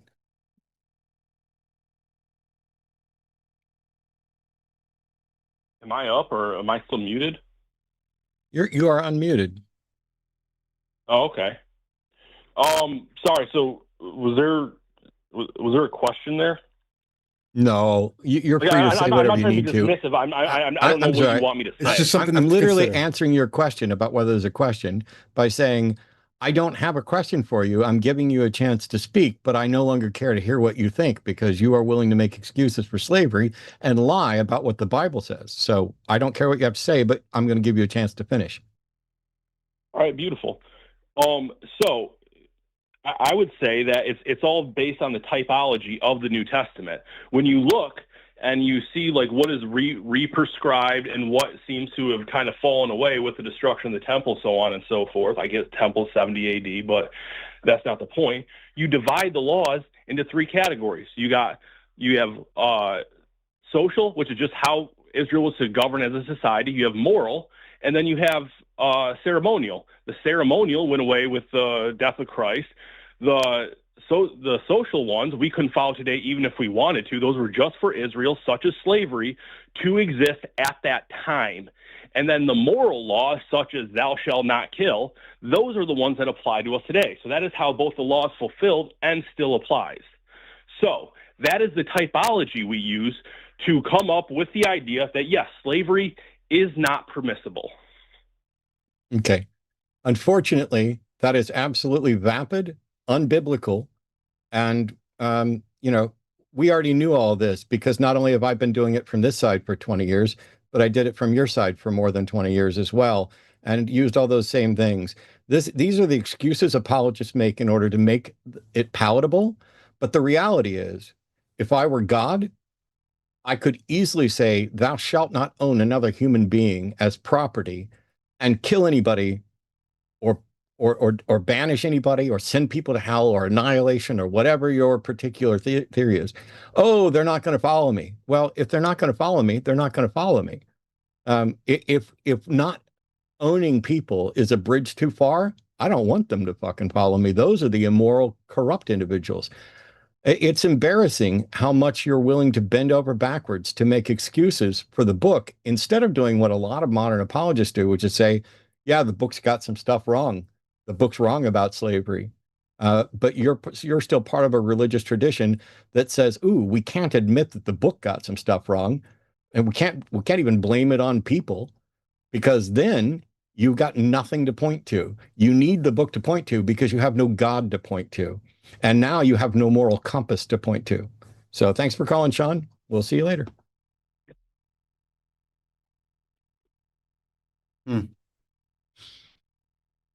Yeah. Yep.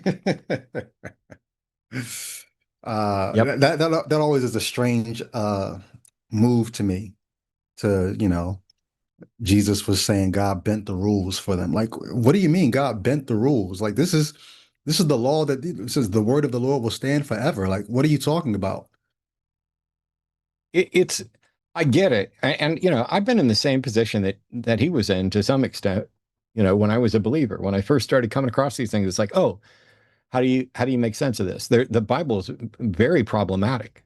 The Bible says a number of things that feel ridiculous and immoral to any modern sensibilities, and probably to ancient ones as well. I mean, if you want to know whether slavery was ever immoral, all you had to do was ask a slave.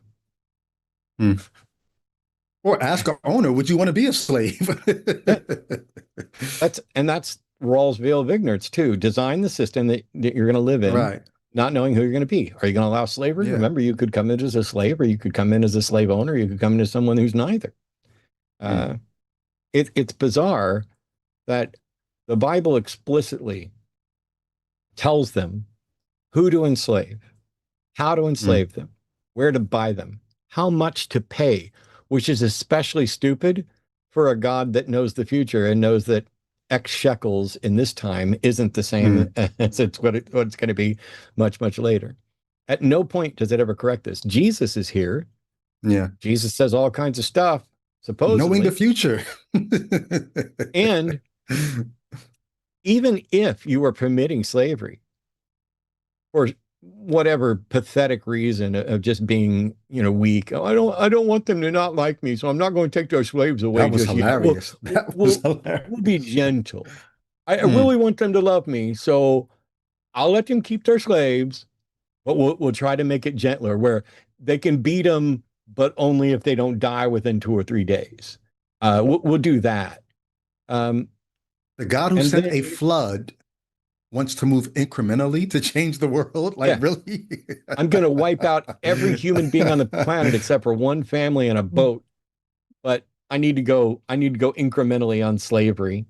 But then Jesus is here. Not a single word. Yeah. It's nothing. Almost as if the authors were time locked. Almost. Yeah. Jesus said things according to the Bible where it's like, I'm not gonna, let me look up the verse because I'm not gonna remember it.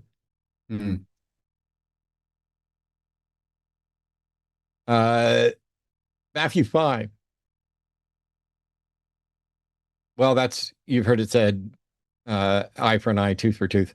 But in the Sermon on the Mount, he continues and points out, you've heard it said not to commit adultery, but I tell you that he who looks on a woman with lust has committed adultery already in his heart. So he's updating. Yeah, he's updating. Why wouldn't Jesus say, you've heard it said, you shall buy your slaves from the heathen that surround you, but I tell you, do not own people. That would have been a great time to update, especially since we're supposedly under this new covenant where everything changed, where Jeremiah announces the change. It's not Jeremiah 31 where the change necessarily takes place, but Jeremiah announces this change, and at some point between then and the end of time, that change will come. But if Jesus is there and Jesus is the change, Jesus should be the change that God wants to see in the world. it should be pretty straightforward for Jesus to say, you've heard it said, you shall buy your slaves from the heathen that surround you, but I tell you that slavery is an abomination and owning people is not permitted. That we are slaves to God. Well, you know, Paul could do that. We're slaves to Christ.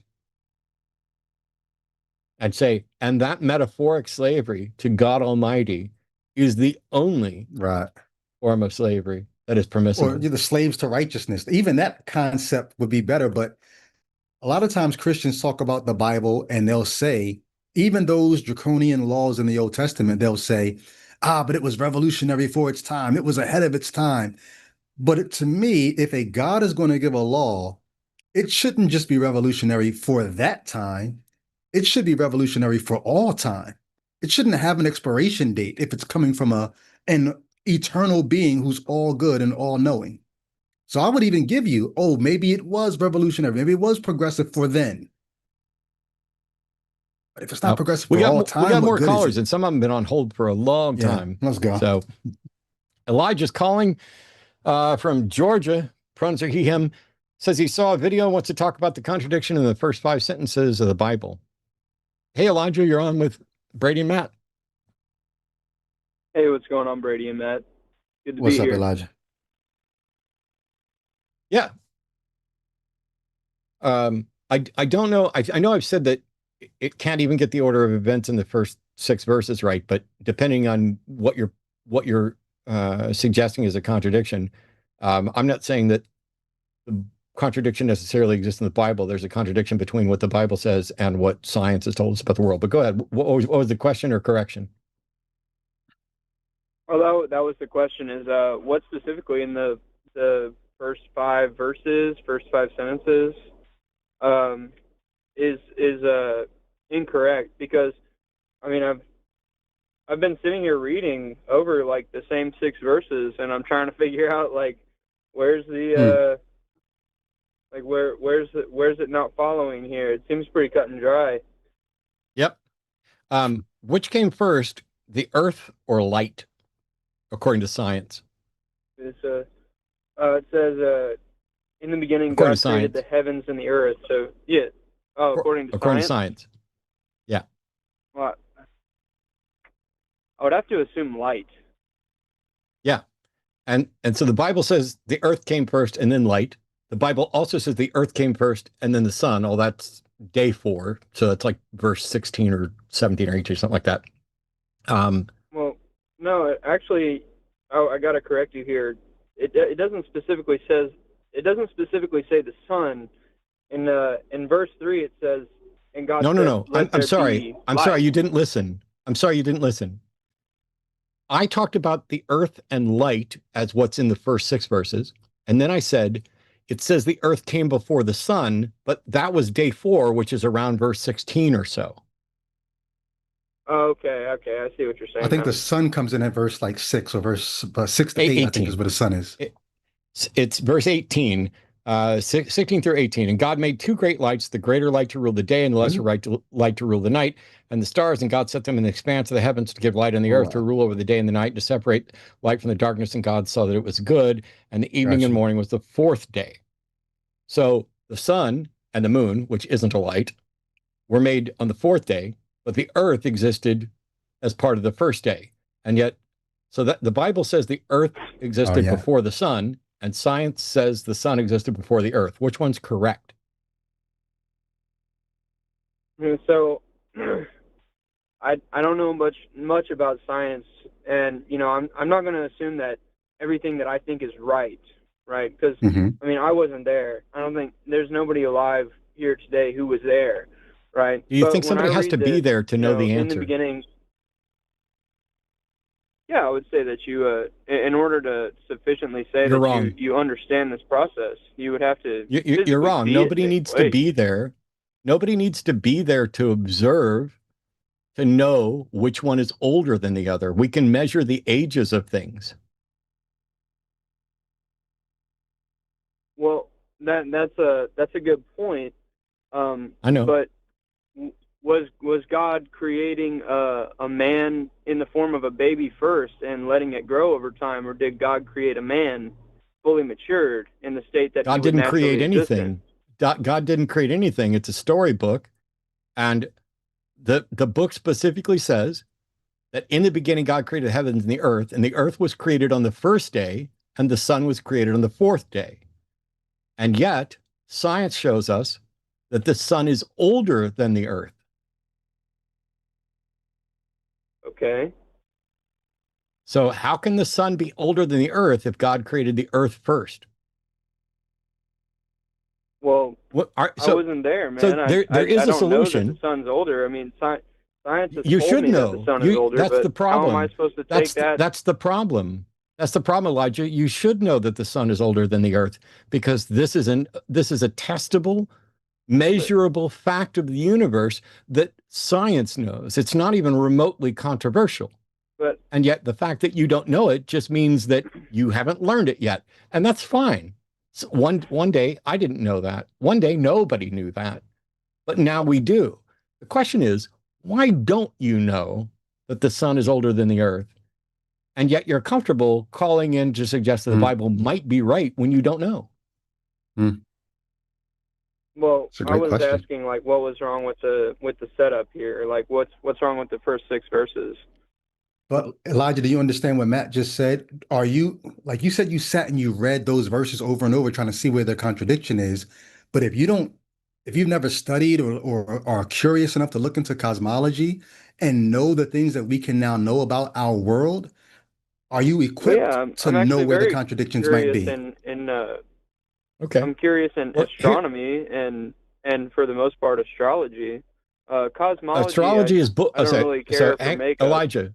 Elijah, astrology is bullshit. Astronomy is science. And so, according to the Bible, the order of events, and I'm not going to go through all of it, but you specifically wanted to hit like the first 6 verses. So that would be, according to the Bible, a beginning, earth, light, and according to science, it's beginning, light, sun, and then earth. And so the Bible gets the earth before light, which is wrong, and the earth before sun, which is wrong. That's down to verse 18. If we want to limit it to just the first 6 verses, then the earth before light is the only thing that matters. Astrology is the bullshit notion that the position of astronomical things has some impact on your life. And I can debunk astrology with one word: twins. Twins do not share the same life, despite being born at the same time under the same stars and all that. So let's set aside the astrology. I want to clarify here. You know, I wasn't here trying to defend astrology. I mentioned that I have a curiosity in these things. I mean, you said, I understand. Why don't you know these things? I understand. I do study astronomy, astrology, the Bible. You study astronomy. Esoteric things like that. You study astronomy? So what's an accretion disk? Well, I can't tell you right off the top of my head what an accretion disk is. So have you studied how stars form? Of the world, yeah. Have you studied how stars form? I look at how stars form, yeah. Cool. I don't know why you haven't figured out what an accretion or learned what an accretion disk is, but when a star forms, an accretion disk is the expansive matter that spikes out from the formation of that star. And in solar systems, that matter in the accretion disk, the gravity of those particles over time are what form planets. And that's why the planets orbit stars within a few limited planes, because that's the plane of the explosion's probably not the right word. Dr. Blitz would be better for that, but you could view it as potentially like an explosion. And so what we observe in the formation of solar systems other than ours, pretty much all of them, is that when we can detect planets and stuff, the supposition is that they're from this accretion disk. Now, what we do know is that the sun is older than the earth. This is straightforward. We know the age of the universe at about 13.7 billion years. We know the age of the sun. We know the age of the earth, and the earth is younger. Why would the Bible say that the earth is older than the sun or light if that's false? Well, I would like to get into it, and I mean, I was going to.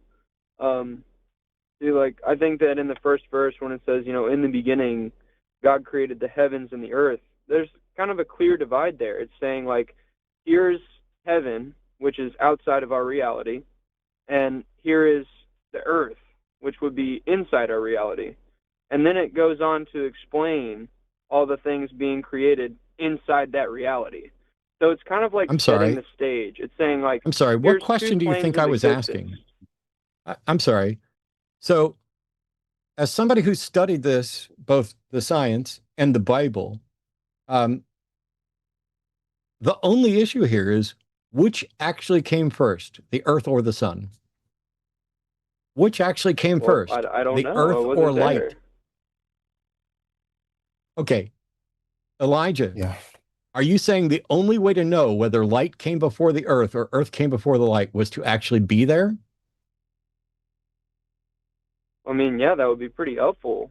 Because, I mean, I haven't seen I would agree. I would agree. I would agree that it would be helpful. I don't know why, Elijah, I don't know why you won't answer the question that I asked you. I didn't ask you if it would be helpful. I asked you if you thought that was the only way that we could know. Well, I'm not really aware of any other way that you could, like, know something like that. Like, then you're not studying astronomy. Then you're not studying the things that you said you were studying. How old is the universe? Well, you said it was something like 3.1 something billion or something like that? No, I said it was 13.7 billion. You can't even remember what I said a few minutes ago. 13, and the sun, 13.7-ish. And the sun is about 4.6 billion. And the earth is about 4.5 billion. Do you think those numbers are wrong? I mean, I kind of think that science uses a lot of big numbers a lot of the time, and like nobody really knows if that's the case or not. We just kind of go off of what science has told us for the most part. I'm sorry, Elijah. To just believe everything that like a guy said. Elijah, science doesn't just throw out a bunch of big numbers and go for it. Doesn't go just based on what somebody said. I asked you, do you think those numbers are wrong? Well, I don't. I just simply don't believe that those numbers are like accurate. Like, how could you know something like that? What is your just? I'm sorry that you're stupid, and when it comes to how we know stuff, but you don't have to be. You're not a stupid person. You are smart enough to make shit up when you're under fire right now, and that takes some smarts. But you are being willfully stupid and refusing to answer the question. You don't understand. So your thing is, Elijah does not understand how science can know the age of the universe. Have you bothered to look at how science can know the age of the universe? No, you haven't. I've looked into carbon dating before. I've looked into different Elijah, dating stop methods talking. and how Elijah, people stop talking. Elijah, you're going to bust my zen, and you really shouldn't. Carbon dating is only good for how many? Listen to me. Carbon dating is only useful for what time span? I don't know that right off the top of my head. You should if you've looked into carbon dating. Carbon dating is good to about 50,000 years. You can't use carbon dating to determine the age of the universe. There's other radiometric dating that is good for much wider spans. And then there's a lot of other dating mechanisms, things like tree rings. We can use those to date some things. Ice cores, we can use those things. There's different radiometric datings. Then there are broader dating mechanisms. And the nice thing is that these things overlap, and we can use them to verify the reliability of each other in the areas where they overlap.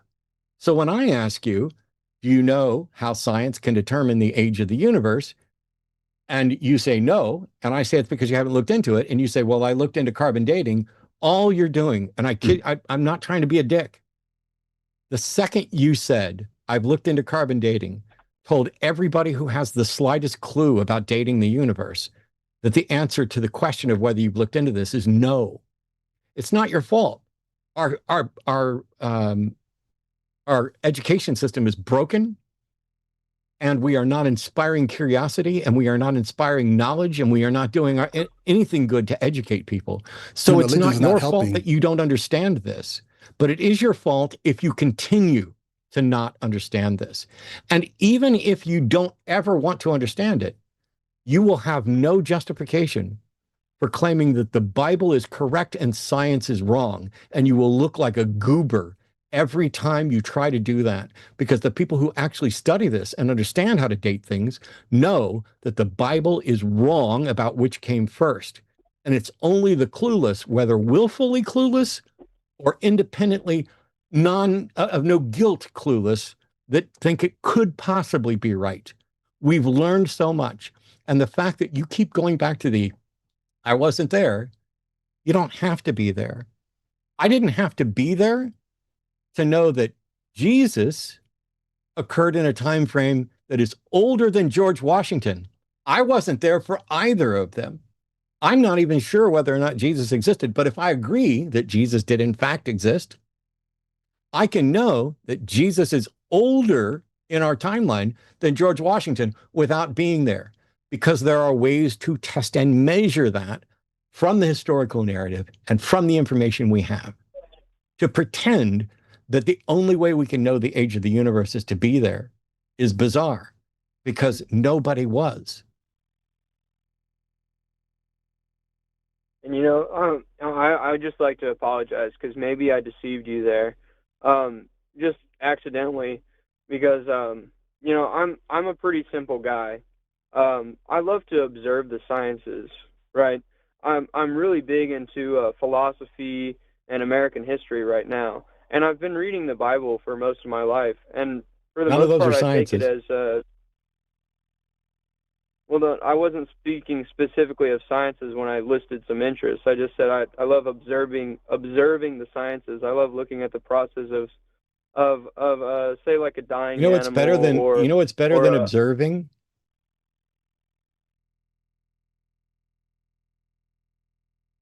what's that?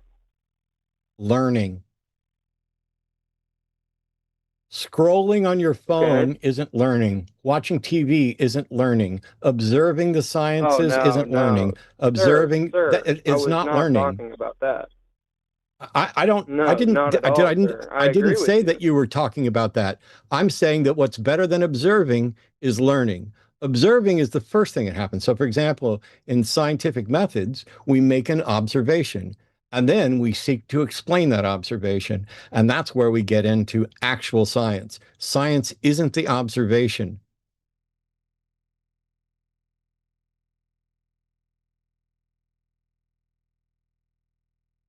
I would recommend, Yeah, if you care, you should at least go look into how can we know the ages of things. I'll add on top of that, Elijah, that, and maybe you know this, very many Christians have long since let go, and some never had, a literal understanding of Genesis 1 through 11. So they would Yep. read Genesis 1 and they would not try to say, oh, this must match reality, or this must be the way it happened. God can't lie. Science must be lying. They look at it and they see that this is literary. This could be metaphorical. This could be polemic. There's all kinds of ways to understand Genesis 1, still get good theology out of it, but not have to stress it for its literalness. Because then when you run into things like human evolution from common descent with the great apes, or what Matt is talking about with light and the sun coming before the earth, if you're not so married to a literal interpretation of Genesis 1, you don't have the problems that you're going to run into if you do take what Matt is saying and begin to do some research. well, I guess I wasn't trying to stand in defense of either the Bible. I don't think I'm not someone who thinks that the Bible needs someone to come to its defense, right? I mean, it's been around for long enough now that I think that, I'm not here trying to give a case for Genesis 1. Neither am I trying to say that science is lying. I guess the So only you thing don't I'm care. really just trying to express right now is that no, I'm just in ignorance right now Okay. on how we could know. And I know that like you have the light coming from different stars, and you can look at a distant star and you can say, okay, the light that we're observing with the naked eye is not the same light that's being projected from that star right now, that it takes some time to get here. That's why you have like concepts like the light year, and I'm aware of these different ideas, but for someone like me, I'm not willing to just take that as evidence in and of itself. Like, Do you believe in God? I'm not going to. Do you believe in God? I believe in God. Yeah. Have you ever seen God? No. But you're willing to believe that without seeing it. You're not willing to believe the science or take the word of the experts or look into what the actual methods are by which they have acquired knowledge. But instead, you are willing to be gullible when it comes to God. And you're not here to give a defense of the Bible because you can't. And it's been around for a long time, but that doesn't mean it's true or accurate. You have absolutely no understanding of how to tell what's true and what's not true. And you don't seem to care. You seem to keep making excuses because you think the only way we can tell the age of the earth is to be there, but you think you're justified in believing in a God that you've never seen, that you can't prove, that you have no way of demonstrating or caring to demonstrate whether or not the book you're relying on is true. How much of the Bible is accurate? Well, I couldn't tell you that, but in the same way, it's If you can't tell me how much of the Bible is accurate, hang on. If you can't tell me how much of the Bible is accurate, can you tell me any one thing in the Bible that is accurate? Well, no, not right now, but I'm trying to. Then why do you believe in a God? Then why do you believe in a God? Yeah, that's what I was getting to. Is you said I was being gullible in the idea of a God. Correct. For thousands of years, people have believed in a God, and correct. We're not talking about people. We're talking about you. If I remove myself from outside influences, if I drop myself in an isolated place, and I am unaware of any kind of social or like cultural norms, and I'm simply observing the universe, my first observation is that I am in a place.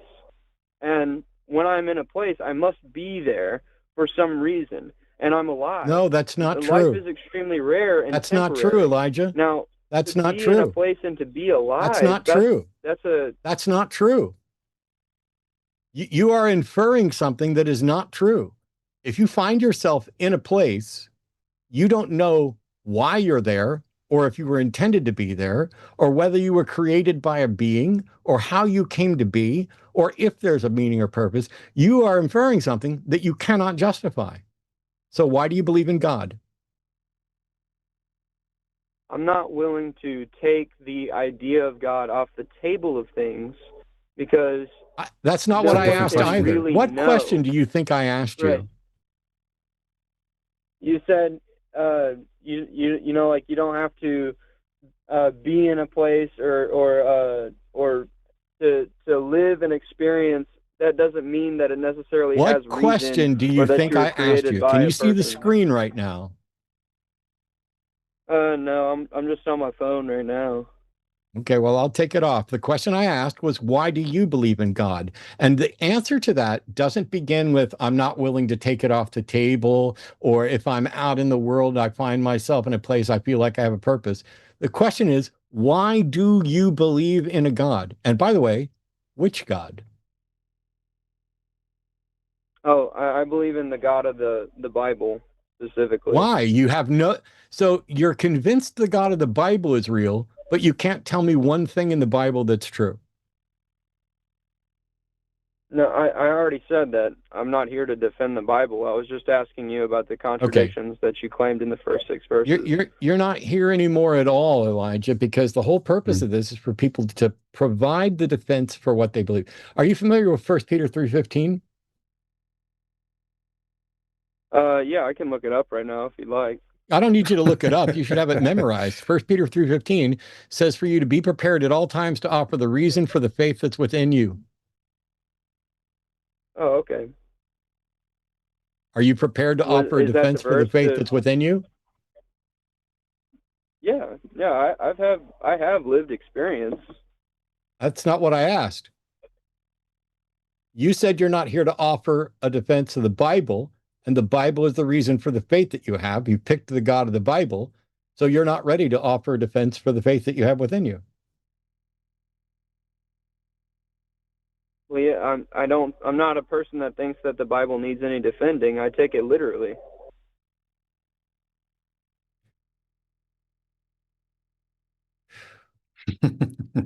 Yeah. All you, Brady. I've talked way too much, and this kid's going to bust my zen. There's a question that typically gets asked here, and I like the question because I think it gets right to the heart of the matter. Do you care whether or not what you believe is true, Elijah? Yeah, I'd actually say I'm searching for the truth right now. I've No, kind of so made it hold my on, goal in hold life on, to hold on, search hold for on. truth.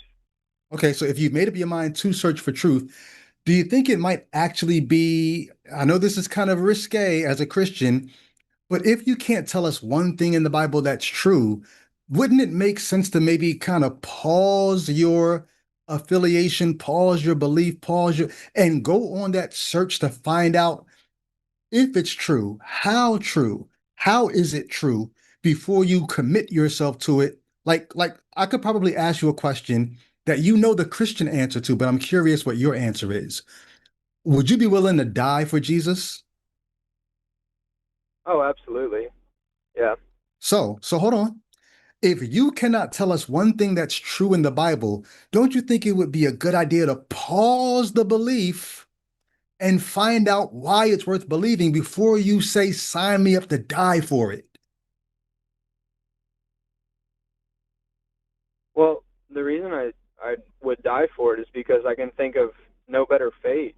You know, like I've actually fantasized a couple of times. I say fantasized, but just about like Oh my what kind of gosh. position I would have to be in for something like that to happen, and would I hold true to my values? And right now, I feel like the answer is yes. Like I would die on that hill. I would do as Jesus commands, and I would take up my cross, and I would follow him. And if that means following him into the grave, then yeah, that's a risk I'm willing to take. How do you know that what Jesus commands? Well, I've read the New Testament. I've read the How Gospels. do you know that? How do you know that the New Testament is an accurate representation of what Jesus commands? Well, in the same way that I don't know that the bust of Marcus Aurelius is an actual portrayal of Marcus Aurelius, or if the sculptor was taking artistic liberty, I don't know for sure that Jesus That's Christ is literally the exactly as opposite of an described. answer to my question. Elijah, This are is you willing to embarrassing die as for Marcus fuck. Aurelius? No, no, Marcus So then it Aurelius doesn't wouldn't want matter. someone to die for him. Well, hold on. It doesn't matter whether or not you know the bust of Marcus Aurelius looks like him because you're not giving your life for that. You're giving your life for this. That's what we're asking you about. Yeah.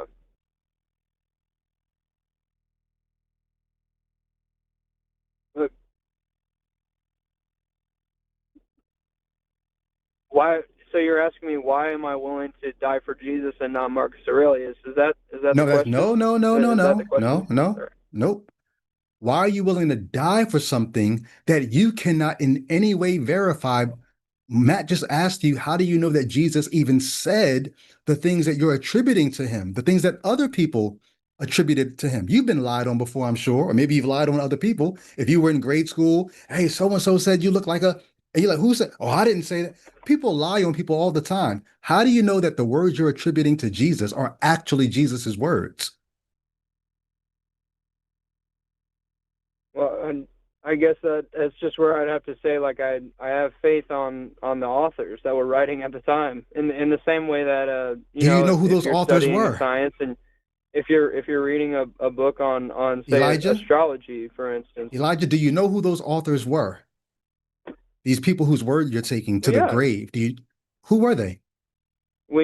we know Matthew, Mark, Luke, and John are the authors attributed to the Gospels. If that's what We you're don't. asking. Attributed, Yes. but that's church tradition. The Gospels are anonymous, and we don't have originals. We don't know who wrote them. This is like genuinely, you're about to make me cry. This is the saddest call I I've was ever almost about to heard cry a minute ago. Yeah. because you are willing to sacrifice yourself for something that you have no way of knowing is true. And every answer you give just shows that you've been brainwashed and indoctrinated into a volley of lies, and you don't care what the fucking truth is. I am heartbroken right now that you could be willingly so gullible and clueless and willing to die and wrong about everything, including who even wrote this, and you don't care. You just take it on faith. Somebody lied to you, sir. Somebody taught you stuff. Somebody did not teach you. They failed to teach you how to tell the difference between truth and fiction. They failed to teach you how to understand what you're actually supposed to understand. And you have decided, because you've been indoctrinated into this, that you're just going to go with Jesus, even to the point of dying. It is the most sad thing I've ever heard. You are not somebody who cares about truth. You don't care about how to find truth. You are broken, and you were broken by the indoctrination from a religion, and you like observing the sciences, but you don't give a shit about them. Mm. Well, I can't take it. You know, Matt, I agreed with you. I agreed with you when you said, you know, like the education is broken, and you know, as a Gen Z or as a Zoomer myself, you know, I do feel that. You know, I feel like there's a lot of things that are wrong with our current situation. You know, I'm not satisfied. I don't need with your the thoughts. education I don't system. need I'm your not thoughts on satisfied stuff. with You're the too government. clueless. I don't need you speculating philosophically and waxing philosophical about the broken state of the world. You know nothing. You're worse than Jon Snow. Who's Jon Snow? That's a fictional character. Elijah, I really hope that you get a chance to go back and listen to this call, and not to see how poorly you did or anything like that. But there's several things that have been said that if you spent just a little bit of time on them, it would help you in your quest for truth, and it would help you get to the point where you would actually be able to call it a quest. Because right now, I don't think it's a quest. Right now, I think it's you have something that you think is true, and you want the world to conform to that. That's not a quest. Well, no, not at all. No, I'm not asking the world to conform. I'm actually saying that, you know, I'm actually kind of this end of the worlder. I'm thinking, you know, if you really want to search for truth, you have to find it outside of the world itself. That's the stupidest fucking thing you've said the whole call. Well, I just don't really think that I'm not calling for the world to conform to me. I'm saying I'm setting aside this idea of the world, and I'm searching for truth outside of it. Search for truth outside of the Bible. Is there truth in this world? I believe that you can find some truth in this world, yeah. Where else can you find? What else is there other than this world? I'm not sure. So we know that this reality, this world exists, and there's truth within it to be found.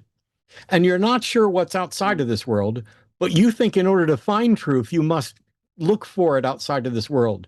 Do you not see how absolutely absurd that is? Well, I understand where you're coming from, man. Do you see how absurd that is? Do you see how absurd that is? I get it. Then why the fuck would you think it even after I've pointed it out? Because there's bad things in the world. I mean, you like the example earlier. You have the lying school child.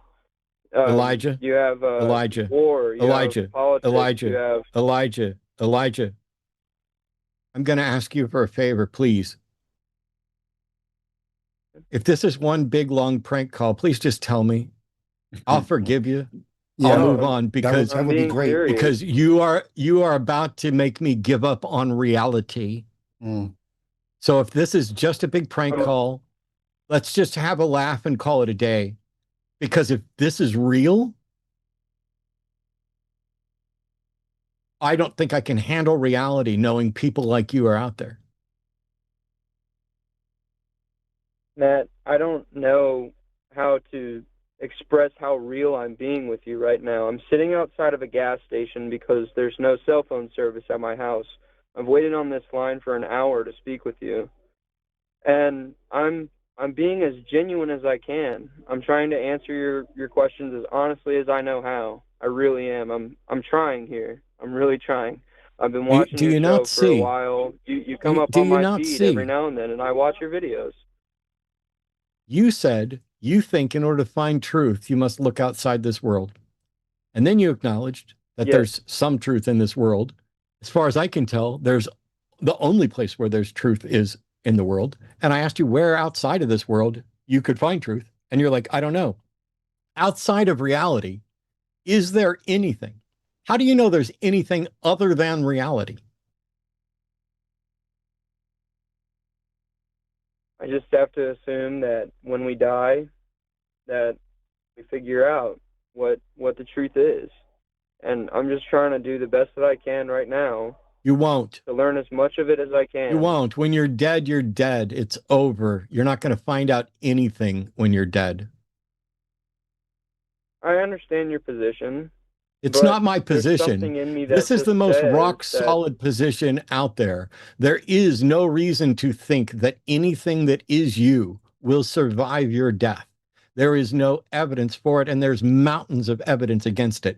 Everything that we would identify as a conscious factor that people like to attribute to a soul is a functionally identifiable part of a brain. And if you actually look into science and cared about truth within reality, you'd find that out. That everything about your personality, your likes, your preferences, your desires, your wishes, your hopes, your dreams, all of that is a malleable function of your brain. With the right physical interaction with your physical brain, we can reset everything about you, your personality, everything about your desires, and everything about that goes away when you die. If you're sitting around waiting until after death to give a flying fuck about truth, you are throwing away the only chance at truth you have. No, Matt, I'm not saying that I'm waiting around for death. That's what I'm saying is I'm trying to find what little truth there is in the world right now. No, you're not. No, you're not. I personally believe that no, you're not. Once you're dead, that you figure out, if what you're saying is true, if what you're saying is there's nothing, then I'll figure that out. If what I believe is that there's something else, if there's something more than what this is, if there's a bigger picture, I'll figure that out too. No, you won't. But I'm just trying to figure out the moment, like what you're never going to figure anything is. out. I'm convinced, Elijah, you're stuck, and you've managed to lie to yourself to where you are never going to figure anything out unless you break out of this mindset right fucking now. You know, all those times when Christians will say, if you died tonight, do you know where you'd spend eternity? No. If you die right now, you will have thrown away every opportunity you've ever had to find out what is real.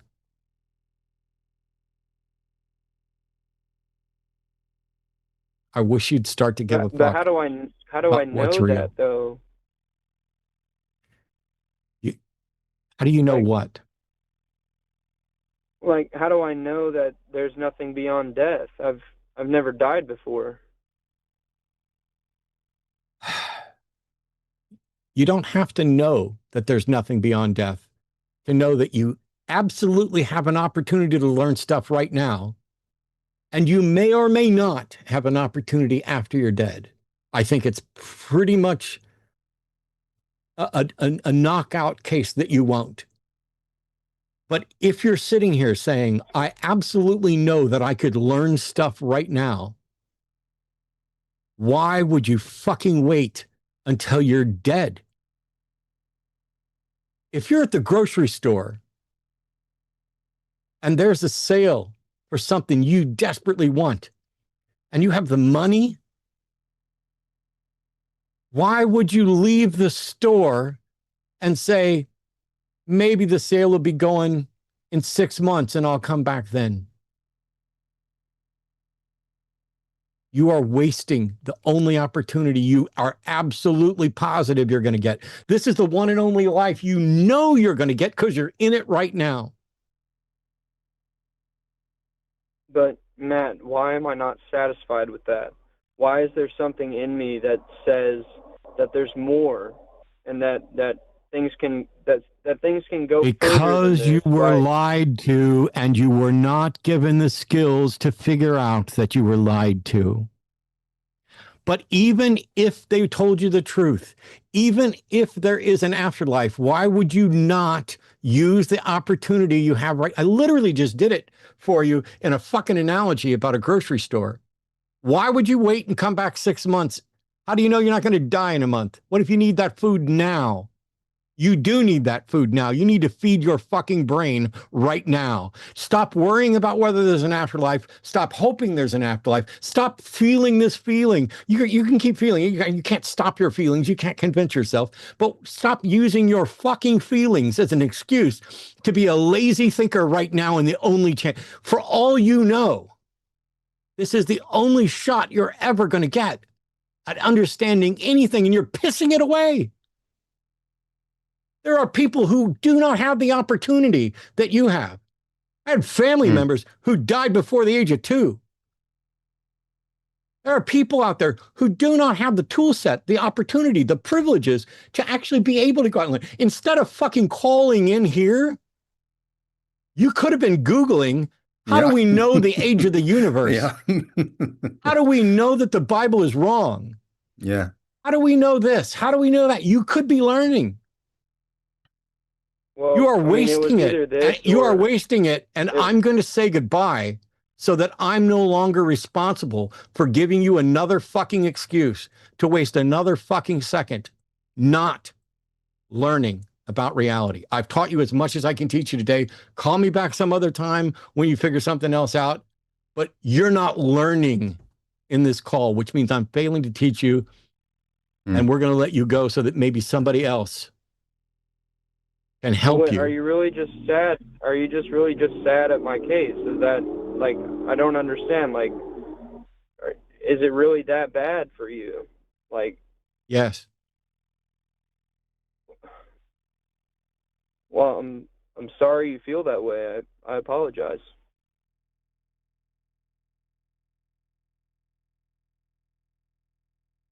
One thing I will say, Elijah, when I left Christianity, I was a Christian for 25, 30 years.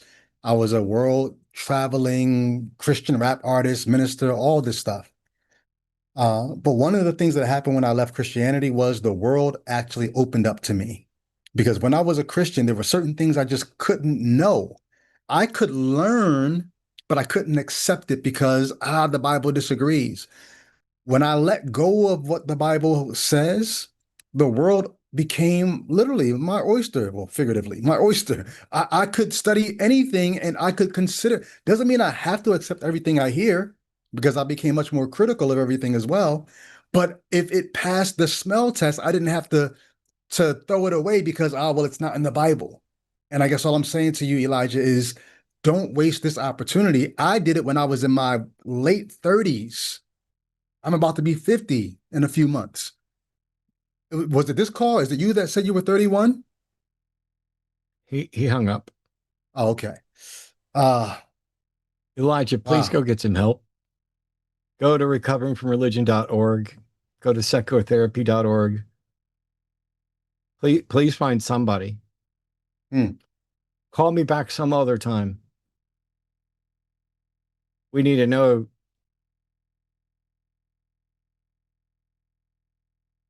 Wow. I need to know if you're going to be okay, because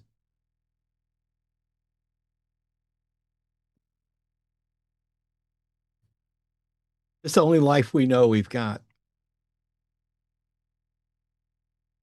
Every second of it is precious. I've had multiple heart attacks. I've had a triple bypass. I could be dead. I could die anytime. I'm doing pretty good. Nobody needs to worry.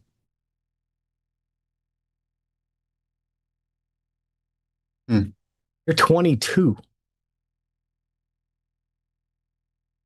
And the reason I think you have this feeling inside that there's something more is because somebody put that idea into your head, and it is appealing. It is so appealing to think you're going to live forever, that there's some magic person who knows all the answers and is going to give them to you, and they love you even when nobody else does. Mm. Those are appealing things, and that's why religions thrive. Yep. They take the frailty of the human condition and the uncertainty in our minds and the fears that we have, and they amplify them and they fucking add to them. They add in a fear of eternal damnation, not just that it's going to end, but that you might suffer forever. And they do all of that to control and manipulate you, just like every other system on the planet, for the benefit of the higher ups. Go to the Vatican someday.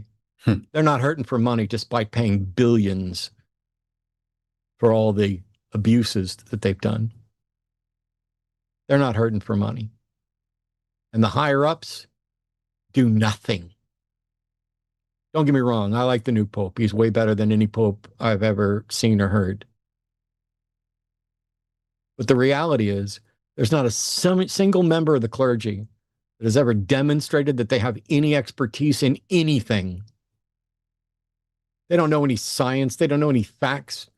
They know theology, and they all disagree on it. There's a reason there's thousands of different denominations just within Christianity, let alone all those other religions. It's because somebody can make a buck and somebody can feel better because a comforting lie and a Dumbo's magic feather will make you feel better about life. It's going to end. Nobody cares about me today. I don't know the answer. I don't have the time. I'm genuinely, Elijah, if you were sincere and you were calling in need,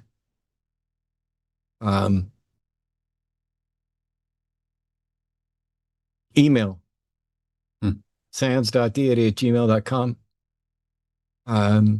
Reach out to Recovering from Religion, reach out to the Secretary Project, get yourself some help. Find somebody who's better than me to help you figure out how to learn. Because I can't remember feeling this bad. I can't remember. There have been other calls, like literally, I have tingling and heat running all along the side of my head and down the back. And I don't want you to sit there and not care, not search. Shouldn't feel bad about yourself. You have the opportunity, and it's up to you what to do with it. You can piss it away. You can ignore it and hope that you'll figure it all out in some afterlife. Wow. Man, that'd suck if you're wrong.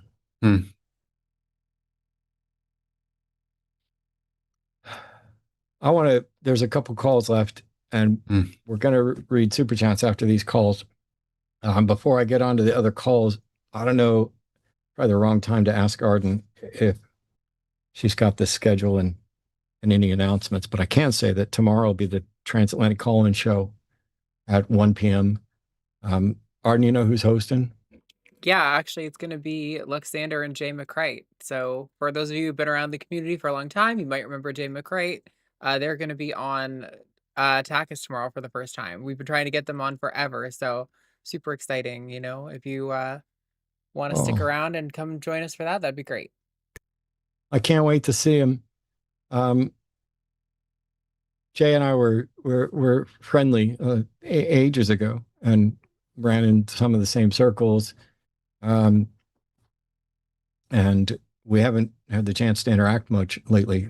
But he's phenomenal, and here's more sad stuff. Was recently assaulted, physically had the shit kicked out of him for being trans. And I've been hoping that we could get him on TACIS for ages. So everybody, tomorrow at 1. And if you can't make it at 1, I get it. It's during the workday for a lot of people. Watch it afterwards. It's at 2.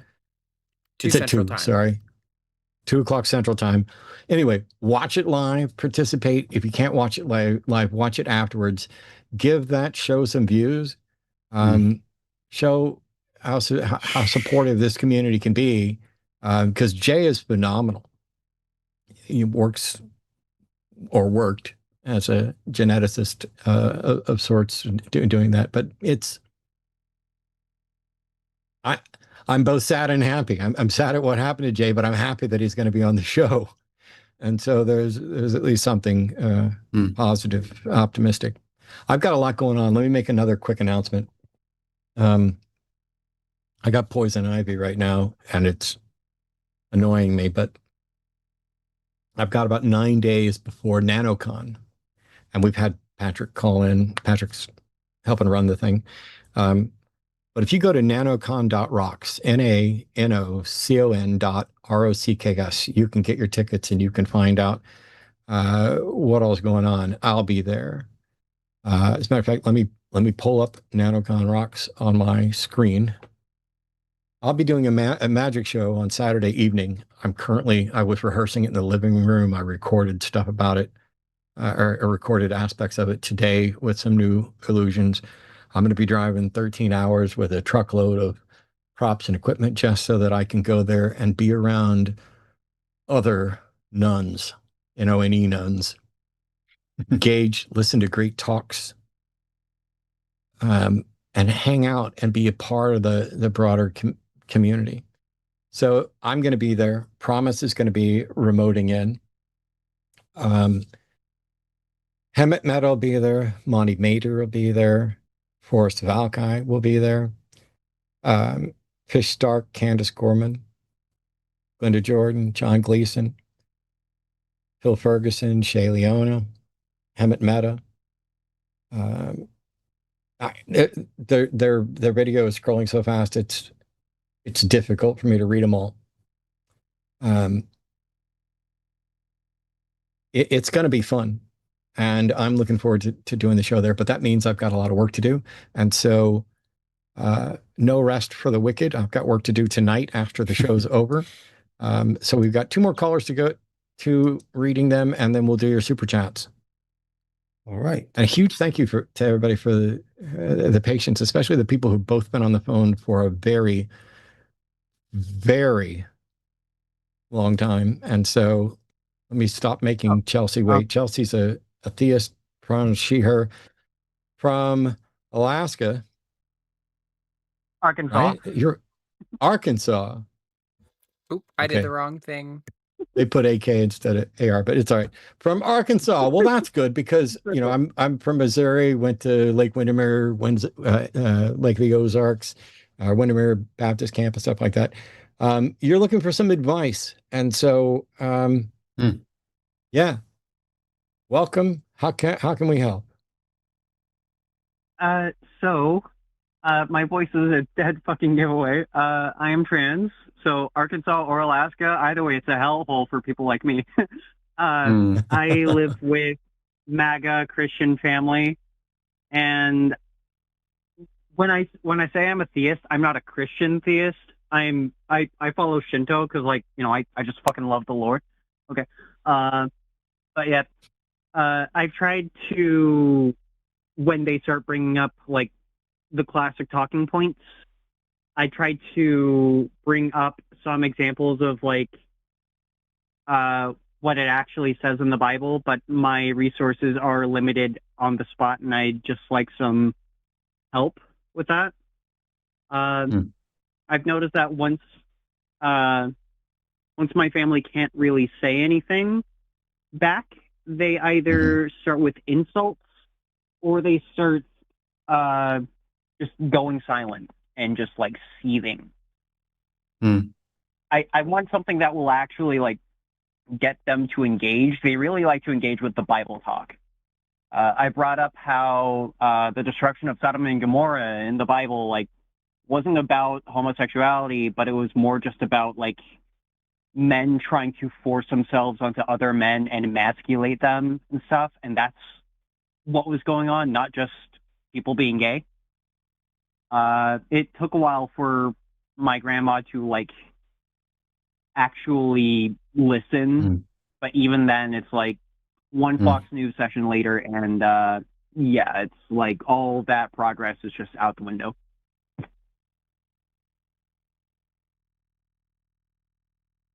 Why does it matter what the Bible says Sodom and Gomorrah is about?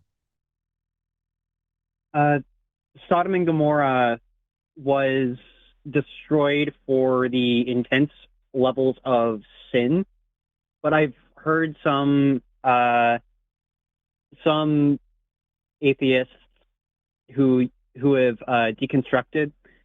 They go through the Bible, and while they're not saying that the Bible is pro-gay, my voice is deeper than. Sorry, I'm looking at the comments and like, honestly, kind of an ego boost. Don't look at the comments and don't.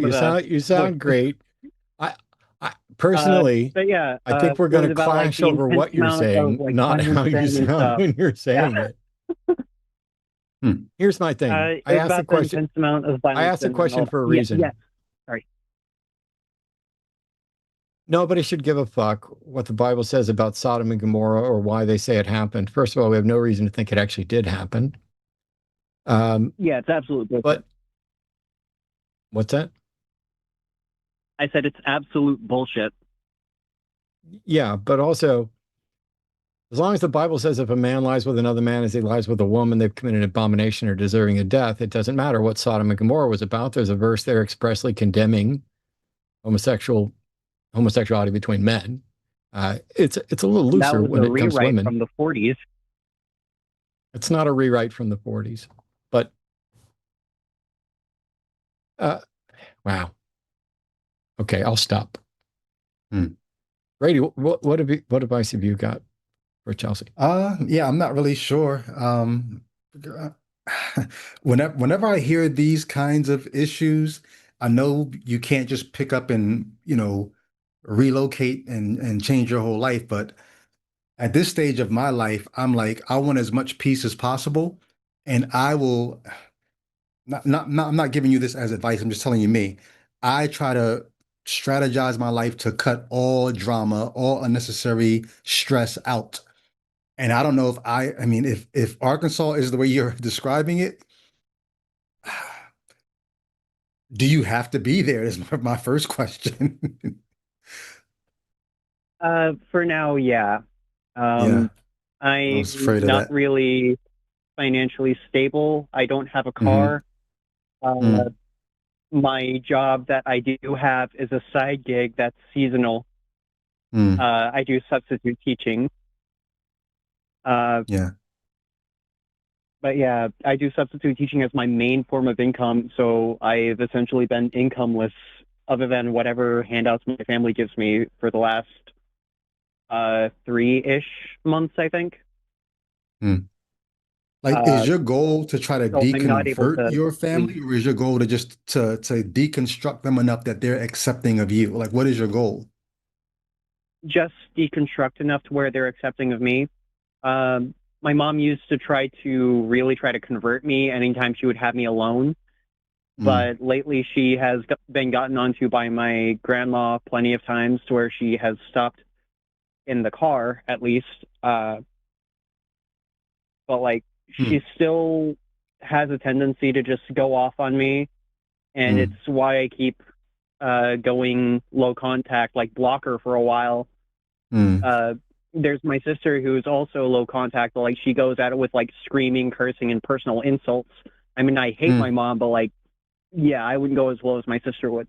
My grandpa, he doesn't get it, and he tries to explain some of the misgendering as his habits from being in the military, like calling me sir and stuff. Meanwhile, if we go to a restaurant or he addresses my grandma, my mom, whoever, he never calls them sir. And just, he's also the same age as Trump.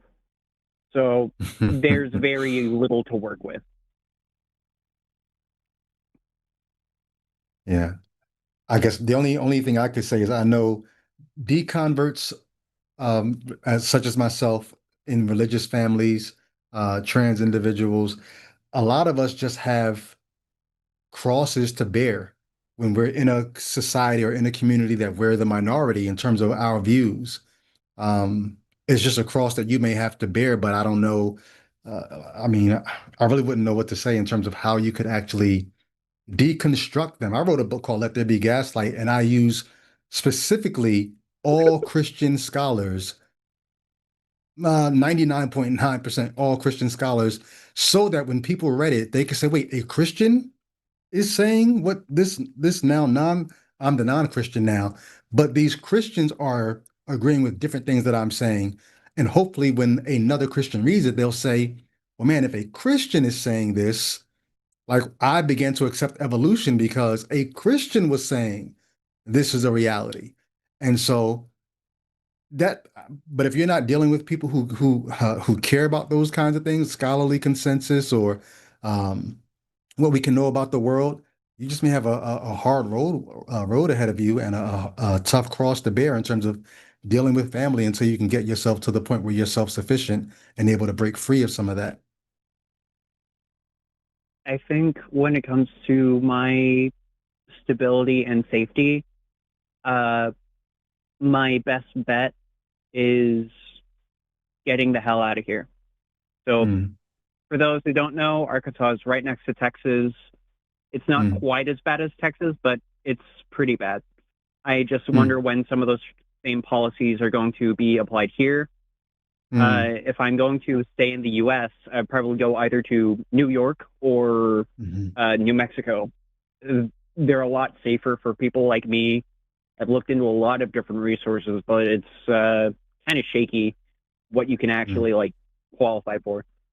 Currently, I am in college getting a BA in creative writing, so I can probably do something with that to work towards some money.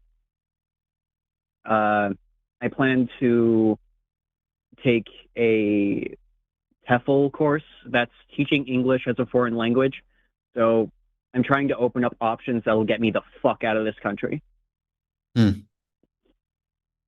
When the prompt says that God and MAGA are destroying America, it's completely fucking right. The people who are denying it are either trolls or they are willingly oblivious to it. Can't argue with that.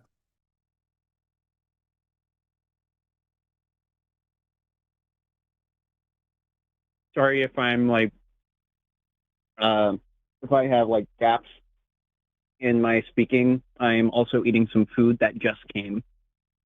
No, it's fine. We made you wait. You should definitely eat. I'm going to need to eat, but I'm going to take a step back. Okay. You've bought into some queer hermeneutics, which may or may not be correct. I don't think it's justified, but the point I was making is that it doesn't matter. It doesn't matter what Leviticus 18:22 or 20:13 says. It doesn't matter what they mean. Nobody should give a shit what the Bible says, but you're dealing with people who do.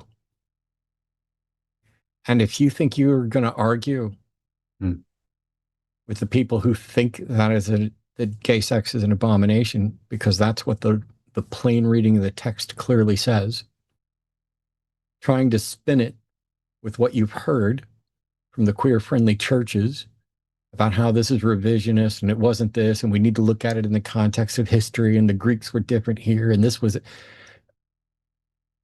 I don't think that will have any impact, and I don't think it really should. At the end of the day, the only thing that matters is, do they care about you? Are they going to accept you for who you are? If not, then you need to get to a point where you are fine with not having them as toxic influences in your life. And if they are, then they can think whatever they want about you or what you're doing or who you are or who you're doing or who they are. And you just have to figure out a way to be like, okay, here's where I'm going to set my boundaries. I think it is my best advice It is a complete waste of time for you to care at all about what the Bible says or what the Bible intended to mean when it was written or what they think it means or anything else. You need to divorce the Bible and their spin on it or somebody else's spin on it or their religion from any of the conversation. It should be either we're going to have a relationship where we respect each other who we are, or we're not going to have a relationship. I mean, Okay. On some other day, not today, because we're short on time anyway. Yeah. We can dig in. I mean, we can dig into whether, I would argue here. Can I switch out of, I'm going to stay in Zen mode, but I'm going to switch to the tough love me for a minute. Apologies if this is too much. Shinto is just as much bullshit as their religion. None of these are demonstrable. None of these are true. And everybody who's buying into all of these is in some way sacrificing sound epistemology, engaging in fallacies, wishful thinking, hoping, oh, this is what I like. You even started off by saying you basically like the lore. Cool. I care about what's true. And here's what's true. Neither the religion that you adhere to nor the ones your family adhere to are deserving of any respect or consideration when it comes to how one person treats another person and whether or not they're going to accept them for you. What if instead of being bothered by the fact that you're trans, what if they were bothered by the fact that you're Shinto? They may be. That could be a part of it as well. Yeah, but that could be a part of it as well. In the end of the day, you've got to get to the point where you're comfortable enough to say, this is who I am. You're either going to accept, they don't know you're trans either? No, they know I'm trans. They just don't know I'm Shinto. Yeah. When they found out that my sister decided to drop the Christian faith, they decided to preach at her quite a bit and essentially just like shove it down her throat until my sister finally like snapped back in ways that are much less kind than I have the spine to do, I will say. And they've kind of respected it, but in a passive-aggressive way where they're about to get into it until she gives them a glare. But I also can't really reach out to my sister because she said that she would support me, but then she started posting a bunch of anti-trans stuff all over her Facebook. Yeah, it sucks. J.K. Rowling, the absolute steaming pile of garbage that makes me want to use the C word, even though I won't, in her constant parade of anti-trans stuff, actually posted like upskirts and pictures of somebody and dead naming them and everything else. Oh God. It is difficult to deal with the hatred in this world. By the way, Seth and Arden and I are doing a reunion of the Unholy Trinity in Fort Worth coming up this fall. Okay. And Seth wants me to grab my hate mail. You know that 90% of my hate mail is just anti-trans stuff? I'm not even trans. I just... It's almost like they think about dick more than we do. It's really weird. I appreciate you calling, and you're going to have to figure out how to talk to them about not just set boundaries, but how to talk to them about boundaries, about, hey, what you're doing, I know you mean well. I know you care. I know you're worried about my eternal soul or whatever else, but it's actually hurting me and making my life worse. Can we just talk about other stuff? Can we just, do something? My parents are never going to stop being Christian, but they're done talking about it. I tried to get them. When you started this call, you were like, I want to, they don't want to talk about the Bible. My parents don't want to talk about this stuff either, because I know it better than they do. And they know enough to know that they're not equipped to have these sorts of conversations. They have their belief. They have admitted they're closed-minded. They're not changing. And so we talk about other stuff. And it will break my heart till the day that I'm dead that we can't talk about important stuff. It needs to be the poison ivy, fixing the car, the air conditioner, whatever. We have to keep our relationship at arm's length and at a surface level, because the stuff that really matters, the stuff that people want to write off as politics, everything is fucking politics. But the people that want to write it off as that, we can't talk about that. And so I will be grieving the loss of people in my life. And I'm just going to warn you, you're probably going to end up grieving the loss of people in your life while they're still alive. And just, you need to start surrounding yourself with the family you want. And I have. And the family I want's down at the end of the hall. And it's the reason I get so much, she's the reason, not it, but she's the reason I get a good chunk of hate mail on that subject. That's the family I want. The people here at the line, my friends here at the line, Jimmy, Forrest, all of them, that's the family I want, promise. All of them. I want Brady as family. I'd happily have Brady. Brady could be my brother till the day I'm dead. We do this. I hope you find the people that make you not miss the family that you started with as much. But it's not going to be easy. And I definitely wouldn't be looking for ways to spin or ways to try to talk them out of their version of the Bible. I could be wrong. I don't think it's going to be productive. Yeah, I get that. I will say I love everyone here at the line. I especially love everyone's like clapbacks when the people are getting stupid. When you said Shinto was bullshit, I nodded in agreement. You said you're in it for the lore, right? Yeah, I like the lore. It's a lot of really cool stories, plus the creatures, like all the spirits and stuff are pretty cool. So I thought, hey, let's look into that. I get it. I'm realizing now I'm probably less of a worshiper and more just hyperfixating. I am autistic with ADHD, so but yeah.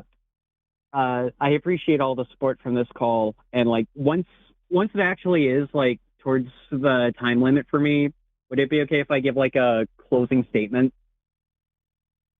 Well, we're at that limit. I got one more call I got to get to, and then super chats, and we only have like a few minutes left. So give your closing statement, unless it's advocating for Shinto beyond the lore, because I'll shut you down. Don't worry, I'm not a Christian. Trans rights are human rights. J.K. Rowling is a cunt. Trump is riddled with dementia. I don't know. Cotton candy flags for everyone. Bye-bye. Yeah, fuck ice. Baba Booey. Yeah. Got it all. Thanks, Chelsea. Take care of yourself. We have one final call. And they've been on hold for almost 2 hours. And not a theist. I don't know how this is going to go. And I don't know where my head's at now. This has been... Thanks for being here, Brady. You have made tonight... Pleasure. Easier to bear when I think I would have broken a couple of times. But I think it's Ali in Ohio. Pronouns are he, him. Says he's found a logical way to prove there's more to us than our body. Hi there. Can you hear me okay? Yeah, is it Ali? Yeah, yes, sir. I'm an agnostic, and I love science and logic. I also play chess. I know you like playing chess. Anyway, I was playing earlier.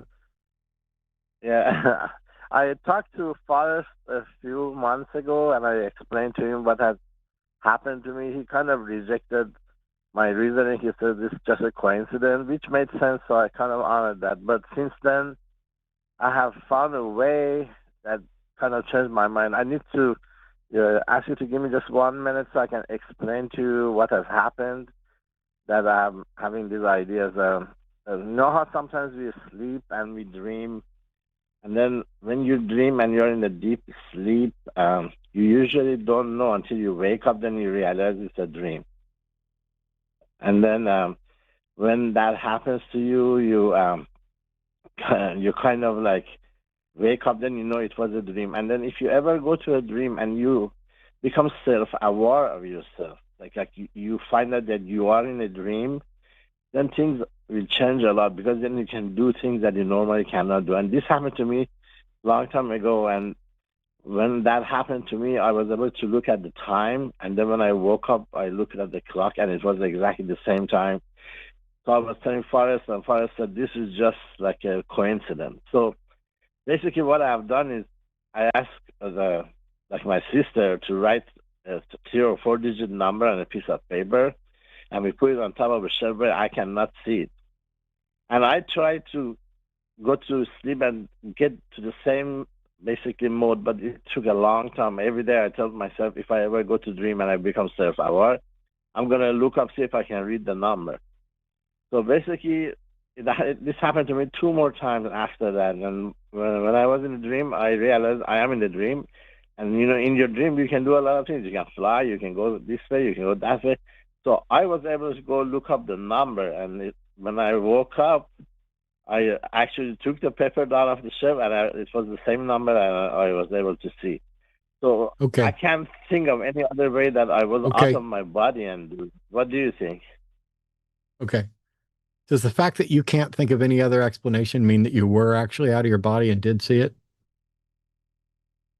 Yeah, because No. the number. No. That was a yes or no. So you think because you can't think of another explanation that you must have been out of your body. I'm sorry, but that's fallacious. The fact that you're right. I'm sorry. Hang on. You're correct. Okay. You're correct. Yeah, I understand that, but I can't think of any other way. Maybe. I know you can't think of any other way. Listen, how would you tell if your proposed conclusion is correct or not?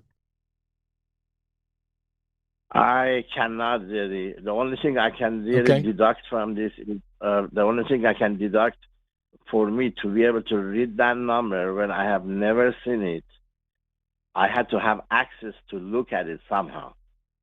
Okay. You see what I'm saying? So, well, how can that happen? It's almost unexplainable to me. Wow. It's like every time I try to start talking to get you to somewhere where we can maybe learn this, you've got to add something else. Okay. Go ahead. Can you see, what if the paper was at my house? Could you, when you're dreaming, come over to my house and see the paper there? Well, I haven't done that experiment, so I don't know what will happen really. But what I can tell you is if you try to do the same experiment, maybe it will happen for you too. Because it took me Nope. First of all, you don't know anything about me or my dreams, but I'll fill you in a minute. Okay. Does it have to be on a paper in your room, or can you leave your body and go further away? Can you come to my house? I do not know the answer to that because I haven't tried anything like that, to be honest. Okay, try it and call me back. And if you think you can, I will write down a number and put it right up there, and you can try and tell me what it is. Because this experiment has been done, not necessarily just with dreaming, but it's been done with near-death experiences. Near-death experience patients. And to date, nobody's been able to do it or replicate it. I don't know what the explanation is. Maybe you sleepwalk. I was about to say. Yeah. Maybe you have lucid dreaming. Maybe, I'm sorry, I'm still talking. I'm sorry. Sorry about that. Go ahead. Maybe you have some lucid dreaming thing. Maybe you're sleepwalking. Maybe you guessed. Maybe I mean, a 4-digit number is not, all that impossible. I mean, it's less than 1 in 10,000. But the answer is, I don't know how you did it or if you did it, and neither do you. And for you to conclude that because you can't think of how you did it, that the most likely explanation is that somehow you have this ability which appears to be completely fucking useless for anything other than seeing a number on a piece of paper there. I think you're reaching a conclusion that is wholly unwarranted. And the key to finding out the right answer is testing. This is why science doesn't just go with the first result. This is why part of it is independent research, independent replication. We don't just do things once. So you had a weird experience. You tried a test. Now it's time to do the next test. The James Randi Educational Foundation had $1 million prize for anybody who could demonstrate any supernatural ability, any paranormal ability, and it would have included this. And what they would do is when somebody would come in, they would say, oh, I can do this. They would devise a test. And then if they passed the preliminary test, then they would do a follow-up test. And if they passed the follow-up test, they would win the $1 million. Nobody ever passed the preliminary test. Didn't matter whether they were testing dowsing, remote viewing, none of it. Nobody was able to pass a preliminary test. You need to do a preliminary test, which means you need people who are experts in how we fool ourselves and any number of other things to help you design a test protocol. And once you pass a preliminary test, that needs to be followed up with confirmation via a different test. And then you would at least be able to confirm not that you did something supernatural, not how you did it, but that you actually did it. As it stands right now, no matter what you think, you don't even have good reason to think you've actually done anything yet. All you have is a curiosity. If you reach a conclusion off the curiosity with no demonstration you've actually done anything, you are advocating for irrational conclusions. You need to go do testing. Okay. I understand what you say. That makes sense. But let me ask you just one question. If you experience what I experienced, if the same thing happens to you, and you are able to read such a number, would you think that there is more to us than our body? I literally stopped talking. I literally just fucking told you that it would be irrational to reach a conclusion. And your question to me is, if it happened to me, would I reach a conclusion? What the fuck do you think my answer is? No, I'm sorry. What I mean is, what do you think my answer is? Why would you ask me the question when I already told you? Do you think I'm irrational? No, do you think I'm going to advocate? Do you think there's any way in hell I'm going to advocate for being irrational when I just cautioned you against it? Do you not think that was the stupidest fucking question you could have asked? Maybe I didn't ask correctly. What I mean is... No, there's no correct way. That was literally the stupidest fucking question you could have asked. Right after I said it would be irrational to do this, you said, would you do it? Wouldn't you do this? No. That is what happened. That actually is what happened. Say goodbye, Ali. Please allow me to ask. Say goodbye, Ali. Just allow me to ask. Say goodbye, Ali. I should thank you. Say goodbye, Ali. May I ask another question? Say goodbye, Ali. Say goodbye, Ali. Okay, goodbye, sir. Thank you. You're welcome. That was fun. Jeez. But you laid it out. If he ever wants to go back and listen to the call, you laid it out perfectly. I was going to say you didn't do an experiment. You had an experience. An experiment would have designed a better test. You would have had cameras in your room, somebody watching you sleep to make sure you didn't get up and sleepwalk or something. You designed a better experiment before you call it a success. But yeah. It's wild that, I mean, he evidently already has Forrest, and Forrest is like, it's a coincidence.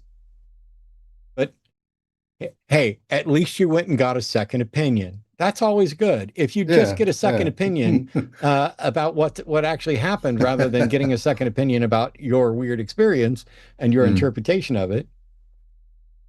Oh my gosh. Super chat time. It is super chat time. We're going to read all the super chats over $10, and I need to make one quick change to my screen because I was looking up something and I missed all the messages from Arden for the last, I don't know, hour or so. Oh, she took Maple P and got her a lick ball. Uh, I am going to say something real quick about uh, dreams and my dreams because he mentioned that sensation that generally you don't know you're dreaming until you wake up and you're like, oh, that was a dream. But every now and then when you're in a dream, you recognize you're in a dream and then you Lucid. can maybe manipulate stuff. Mm-hmm. I very rarely remember my dreams, even when I wake up, often like right in the middle. Like I'll wake up and it'll be like I was definitely dreaming, but I couldn't tell you a thing about it most of the time. There are some exceptions. There are a few times where I've had, a nightmare, um, and it jars me awake, and I'll remember that. On very rare occasions, I'll remember specifics of decent dreams. I had a good dream last night, and the only reason it's funny that we talked about this is I can't remember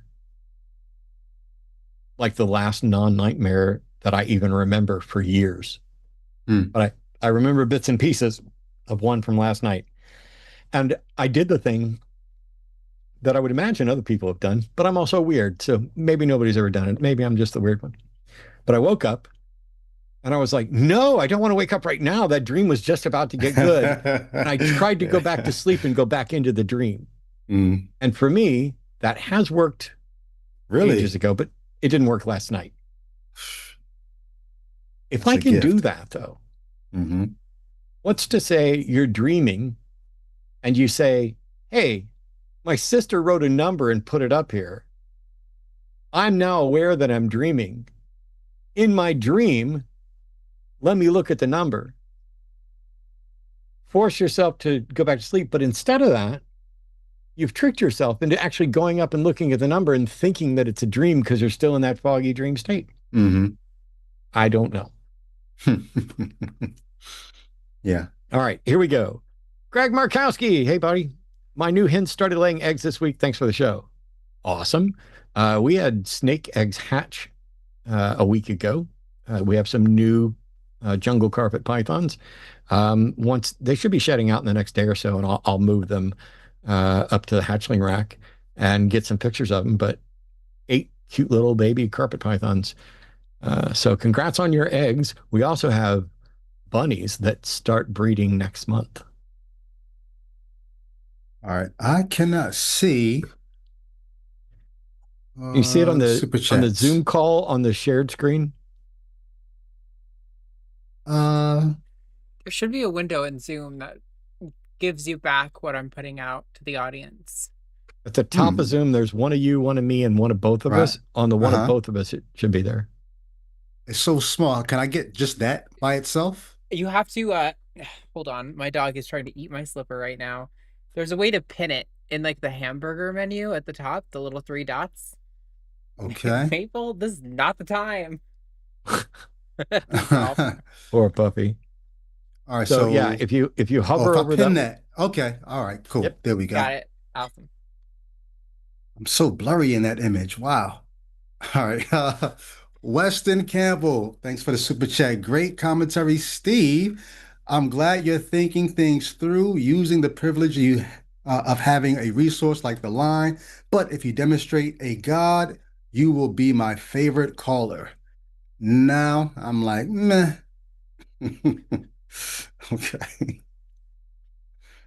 This is the one I saw from Justin. We've actually already spoken briefly in Discord. Matt, hit me up for the video on David's wives. I have a lot of resources on this talking point, including proof from the Hebrew exegesis. Hashtag rock hard for Brady. Wow. But thanks a bunch, Justin, and thanks for the message. I got it. I'll hit you up. Yeah, I'm shooting that video, I don't know, tomorrow or the next day, but only from the angle that I told you about, because I think it's something that kind of got overlooked, but I definitely want to see the rest of the resources you have on that. Also, it'd be worth getting your thoughts on the respin of the queer verses. All right, this is from Joshua Avir. Featuring Brady Goodwin will always be sufficient cause for a super chat. What are your opinions regarding MAGA? Was I understanding the number of terrible people, or just how terrible people could be? Hmm. Were you I understand? underestimating the number of terrible people? Oh, Or just like, underestimating. Hmm. Yeah. I think a little bit of both. Who thought we could ever be yeah, back where we are right now in this country? I think so. Once upon a time, we made it, and I'm not. We thought there were fewer bigots than there were because there were Mm, consequences to being openly bigoted. That's right. for Great race, point. queerness, whatever else. Yeah. As soon as the consequences start falling Mm, away, people get to stop hiding. They get to be who they are. hmm I want bigots to be just comfortable enough to tell us who they are. mm, Because when you look at institutionalized bigotry, when you look at racist cops, if they have to hide, you don't know yeah. who they are. Mm, If they feel just comfortable enough letting you know, that's what you need to be able to start fixing the problem. So I need them to just be mm. let me just let me test the water a little bit. Um, and then yeah, Yeah. I'm sort of the same they way with MAGA as a whole. I'm thinking like, can you imagine if Kamala had won? yeah. Would we have ever known that something like Project 2025 was in the works, that people were cooking this kind of thing up? Like, at least we know what we're dealing with now. Well, technically we knew before the election Yeah, because we were talking about it a bit, but yeah, we might not have known the scope of what they were actually getting ready right. to do. Many people didn't But believe it. We heard the I rumors, didn't but believe it. well, it can't be that. Yeah, When I looked at it, I was like, wow, they want to do this and this and this and this. That would never happen. And there's right. some of it that might, but way Yeah, more of it happened than I ever thought was possible. yeah. From Billy Sipes. Hey, man. I really enjoyed the last caller. I hope he stays well. And honestly, even if he doesn't deconvert, I hope he keeps questioning and keeps his morals. It's refreshing to hear someone say, even if God told me to do this, I wouldn't because it's wrong. Yeah, we had a caller ask us that. It was either me and Dalton or me and Seth the other day. Um, and he tried to use my answer against me. Hmm. Because first of all, if God said, "Hey, go do this," and I absolutely knew it was God, I'd like to think that Hmm. I would have sufficient moral character to say, "No, I'm not going to go do that." Um, on the other hand, it's signing a death warrant. You've got a gun to Yeah. your head, and Hmm. so I don't know. It's like everybody thinks they know what they would do. I was in the military for 8.5 years. By Hmm. the way, I'll do that side note in just 1 second. Everybody thinks they know what they would do when under fire, but you don't know until you've actually been there. And some people are very, very, very wrong about what their actual character and moral fiber Hmm. are. There's a clip that's been going around. There was a Cubs game, and when they're playing the national anthem, there's Yeah, I a saw dude that. sitting down who doesn't stand up, and Hmm. the old man behind him leans down and says something to him, and then smacks him in the back of the head. Let me be very, very clear. I'm a veteran in the United States Navy. I was in for 8.5 years. I not only took an oath, I took an oath to defend the Constitution against all enemies, foreign and domestic. My service to that Constitution doesn't end just because I'm no longer in the military. The Constitution is what gave that man the right to sit there and not stand up. I will Hmm. never again stand up. And I've said this before, never again stand up for the national anthem, the Pledge of Allegiance, none of that.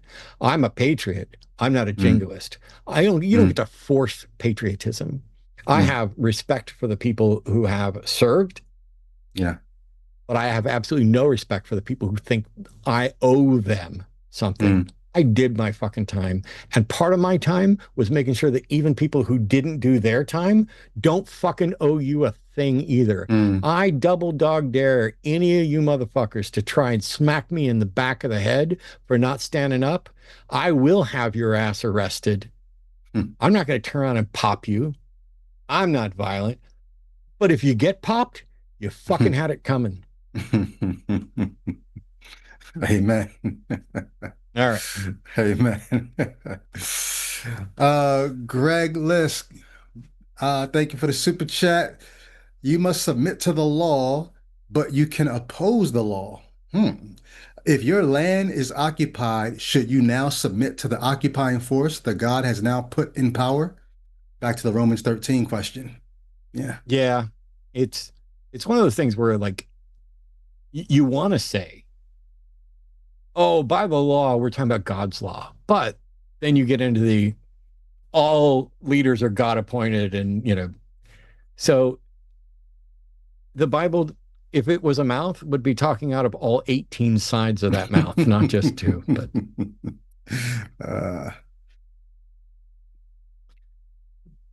Carl Grimes, $10. Thank you so much. I deep fried a Christian today who stole $25,000 from her employee. Wow. She claimed godliness for why it wasn't theft and that I was persecuting her.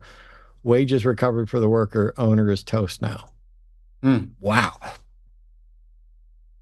Well, congrats on getting something better.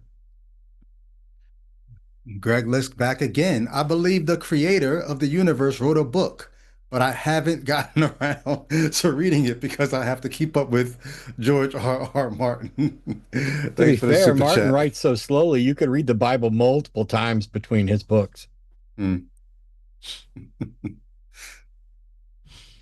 Chris Powell, thank you very much. Sean would accept slavery if it were reinstated. He's squirming. I don't know. It's the excuses people make and the way they twist themselves is very troubling. And there's a quote from Voltaire that says, if you can get people to believe absurdities, you can get them to commit atrocities. And I think that, like I was saying about you don't know what you're going to do until you're in that situation. Yeah. I think when you watch the apologists call in to try to spin, well, God needed to softball this and this needed to be done that, and he needed to speak to the people in the way they understood it. He's fucking God. He doesn't need to speak to people in the time of their understanding. He can give them the understanding. If God can't communicate with people in a way where they can understand, hey, I better not own people. I better not kill people. I better not eat shellfish. If he can't communicate directly like that, he's the fuck up. Not the people who didn't understand him. He made people who could not understand him. That's pretty fucking stupid. I think about that. If God told you to do X, Y, and Z, Justin often asks that question with the baby paste on his channel. If God told you to do X, Y, and Z, would you? As I'm hearing you speak, Mac, I'm thinking like I kind of would have imagine what the Bible says about God. He speaks and his voice is like thunder. Think about the loudest thunderclap you've ever heard. If that voice were to tell me I should go unalive I would think I would probably have to do it, but you're not going to get me to call it good. Yeah. That's the spin the New Testament puts on it is, oh, God thought he would raise his son back up, so Abraham was going to kill it. But I would probably have to do it, but I'd never call it good. All right. Aliyah Shana, hope I'm saying that right. Silverbow, thanks for the super chat. The accretion disk is formed from the overall rotation of all that matter, and centrifugal forces cause it to mostly flatten into a disk, mostly moving in the same direction around the forming star. And all of this is just fascinating things that we can know about our world. Why not look into it? Why deny it because the Bible says otherwise? I wonder if we had a long conversation about it. I don't want to sidetrack it. I don't want to go into it too much here because I know Arden's close to done and I'm close to done. I got stuff to do, but I'm wondering if he thought that when he says you can't know it if you weren't there, I wonder if he thinks knowledge is absolute certainty rather than a reasonably warranted belief, justified true belief, a belief, a confidence in a position that is warranted and sufficiently strong that it would be worldview altering. We might have missed a part of that conversation, but can't do it all. For the beard dye fund or snake food or whatever, I've gotten far more value out of you in the lines of content than any of the supers could ever cover. Thank you. Thank you, Flibberty Giblets. Yeah. So yes, my beard is actually I did get dyed, but I'm not going to leave it that way. And it wasn't just a vanity thing of, oh, I think I want to look younger. It was part of a joke about somebody saying I looked older than I actually was when I thought I looked younger. I was like, let me dye the beard. So I dyed it once and nobody noticed. And then I dyed it a little darker. And we were going to keep dyeing it darker and darker until it got pitch black, but somebody noticed on the second one. Fun with the channel. I love it. Whoop, Wait for the didn't next. click on. Weston Campbell again. Thanks so much. Elijah, you found the line and called in. Epistemology won't be spoon-fed to you in a way you'll understand it in this call. Recognize the flaw so these errors don't interfere with other areas of life. Good advice. Elijah, if you're still watching, we care. Everyone here cares. At Quantum Chance, thank you so much. Only response Christians deserve when claiming personal experience is why they believe is to remind them that my experience is what led me to my atheism. Why is your personal revelation better than mine? That's easy because theirs comes from God and yours comes from just matter smashing together. I mean, that's the answer you're going to get. Yeah. The Atheist Mechanic. Hey, thanks for the super chat. Feels appropriate to insert Voltaire. To get people to commit atrocities, you must get them to believe absurdities. Very applicable for Elijah's call, I think. Indeed. I don't think I saw that super chat. I mean, it's something I've quoted many times, but who knows? Maybe I did catch it out of the corner of my eye, and that's what prompted it later. Thanks. Carl Grimes, thanks again for another super chat. They all fantasize about the apocalypse. That's why they vote for people to wage war in the Middle East. They're desperate. You can't trust a death cult to legislate for a future. MAGA equals death and doom. Yeah, and we've been bombing Iran again for 11 days, I think now. And the word is that Trump just ordered the bombers that can potentially carry nuclear weapons to that area. It doesn't necessarily mean that we're entering in a nuclear war, but at this point,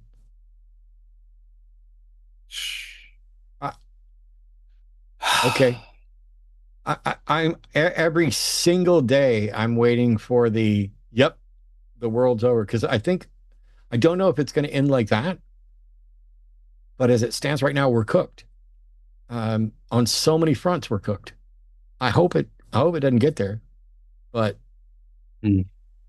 I'll just I say hope this. It sticks around long enough for Elijah to realize that he could have been a casualty of a nuclear war, and maybe he should focus on the life he's going to get. Yeah, I think it'll be illegal to say the things I want to say right now, so I'm just going to keep on reading super chats. Jonathan Martin, thanks for the super chat. Matt and Brady, thanks for talking to people like Elijah. You are amazing people. This is exactly why we need the line. Amen. Thank you so much, Jonathan. Appreciate it. Bailey Sipes, another $20. Other nuns makes me think of Matt in a Habit, which is an image, but that's my Catholic upbringing. You know, I think the next time we do a fundraiser, I might get myself a habit. Then I can be a nun. Thanks, Billy. Is this me? Yes. Raja Mello, thanks for the super chat. Hey there, Matt and Brady. I'm an atheist from Rio de Janeiro, Brazil. I'm sorry for asking something not related to religion. Is acupuncture pseudoscience? Thanks so much, Matt. Love you.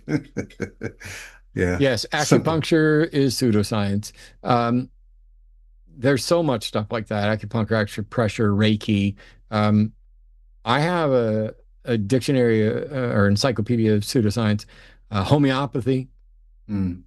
Some of them are demonstrably bullshit pseudoscience that don't even demonstrate any effectiveness. Others gain some popularity, perhaps not just because of the placebo effect, but largely because of placebo effects, as far as we can tell. In clinical studies, there were initially some clinical studies that suggested acupuncture, acupressure might work, even if the mechanisms that people thought they were working by, essentially the body's ley lines, or however they're describing it, But it turns out the test methodology was inappropriate. And upon further testing, this is why science doesn't just go, "Oop, we got a result. Here's how it works." We investigate. So yes, acupuncture is pseudoscience, which is pseudoscience is a really good word for bullshit.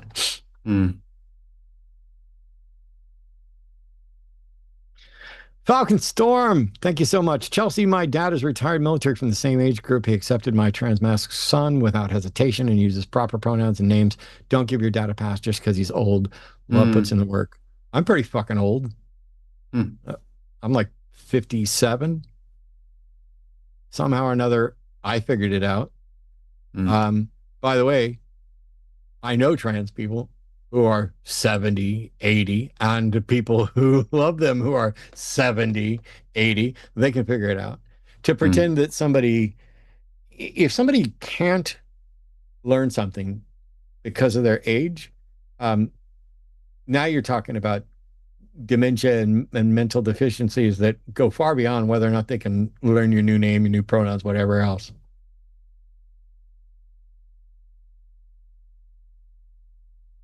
Liberty Giblets is back. Thank you for, wow, $49.99 super chat. That's love right there. Is there a fair amount, is this a fair amount to get Brady to give us a few bars off the dome while Matt lays down a beat in the background? It'll work great over the Zoom, trust me. I think the timing might be a little off, but it's way off. You need to catch me 10 years ago for that. I won't do it like, Fat Boy style. I can't. But we thank you, Flippity Giblets. Maybe we'll resurrect some bars at some point, and we'll put it to a guitar. I saw a guy who custom built a guitar for the Gorillaz song. It's got 3 necks. And the bottom one is a bass that is inverted so that he can tap the bass notes down at the same spot where he's fingering. It's amazing. Wow. Look up 3 necks Gorillaz guitar. The dude's amazing. Okay. Good stuff. Find the family you do need and you love. There's another $50 from Billy. We love you, Billy, and all the rest of you that are participating, not just contributing financially. Trust me, I'm very grateful for everybody who contributes financially. Without you guys, I wouldn't have healthcare, and I'd probably be dead. The healthcare from doing this stuff is what saved me and allowed me to have bypass. And I'm taking care of myself because it's the only life I get. But I'm not perfect. I do still kind of not do everything I should do, because I don't just value life, I value good life. And so there is an argument to be made for the quality stuff. But thanks a ton. Thanks a ton, Billy. Catalina Gearbox, thanks for the super chat. Guess a number between 1 and 3. LOL. It's actually a joke in the magic community where you get them to, I need you to name a number between 1 and 3. And if they go for 1 or 3, you're like, I said between. We got it. I have a couple of bits for the show that are some good kind of mind reading jokes. That's not one of them, but I do appreciate that. Thank you, Catalina. Gertrude Schmidt, 4152. $10. Thanks so much. Hey, Matt, hearing you talk to that Gen Z kid reminded me to share this. Your firebrand response was the catalyst back in the 09-ish outside my family to actually deconstruct and learn. Thank you all. Wow. Thanks for saying that. Wow. That's great. I've done this a long time, and I don't claim that my way is the best way or that I always get it right. I don't. I fucked up many, many times. I acknowledge I can be an asshole. I can be condescending. I can be short. I can have a short fuse. I can have bad days. I can have good days. I can be, any number of things. And most of the criticisms that people launch at me are fair in some regard. But the other thing is that highlight clips from what I've done over 20 some odd years make it out there. And you know which highlight clips get watched and which ones don't? The ones that get watched are me dog stomping and rah, rah, rah, rah, rah, rah, rah, because that's what people want. They don't want to see the compassionate call where you help somebody find something. You help somebody learn. That doesn't sell. It's not a car wreck. People want to see the car wreck. They don't want to see you giving money to the homeless person. They want to see you in a fight with that person, or they want to see those people fight. We're not terrible. We're good, but because we're working cooperatively to be good, we get to be terrible when nobody's looking. And sometimes it's a good little bit of pleasure to be there, but for the grace of God go I. Oh man, that life, I'm glad I don't have that life. It makes you feel better about the shit in your life when you see something for somebody that's worse. Not everybody's like that. Not everybody's like that all the time. But as humans, we do that. And so thank you for saying so. I'm glad if anything I said was useful to anybody ever. And I know it is. I know it has been. I don't think as highly of myself as some people might think I do, but I do know I've done good stuff and I'm comfortable with it. I've done more good now as an atheist than I ever did as a believer. All right. SJL says, I'm going to assume Elijah is homeschooled. I have zero proof, but it seems to fit. How does he know his car burns gas? Was he in the engine to see it? Thanks for the super chat. That's fair.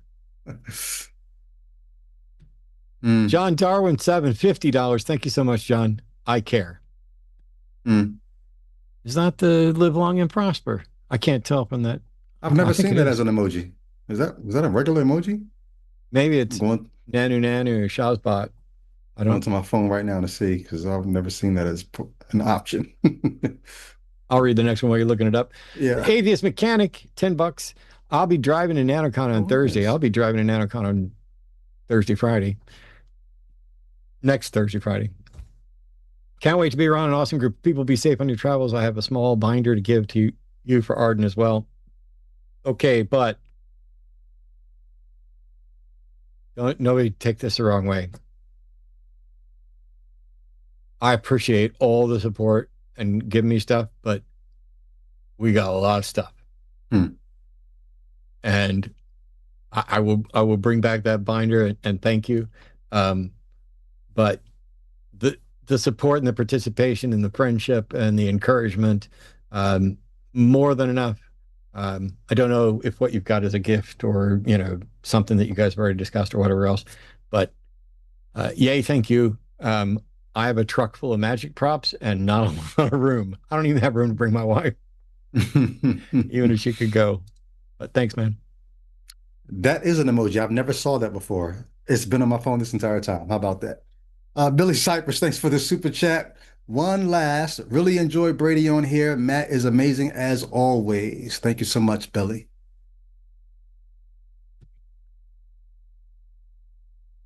I can't read. Is that E.L. Jason? Looks like I was watching a compilation from Jezebel Vibes, aka Christy Burke. Hey, we love Christy. Brady, did you call into that show to talk about God answering prayers way back before you deconverted? I gotta know. No. Christy is running for office in the Tennessee 1st District, I think. Oh, wow. Cool. It's not a U-Haul truck. It's just my truck, but cool. All right. Bum, bum, bum. All right. X Forever Unbound, contribution to Matt's healthcare fund. Cool. Power fist. I greatly appreciate it.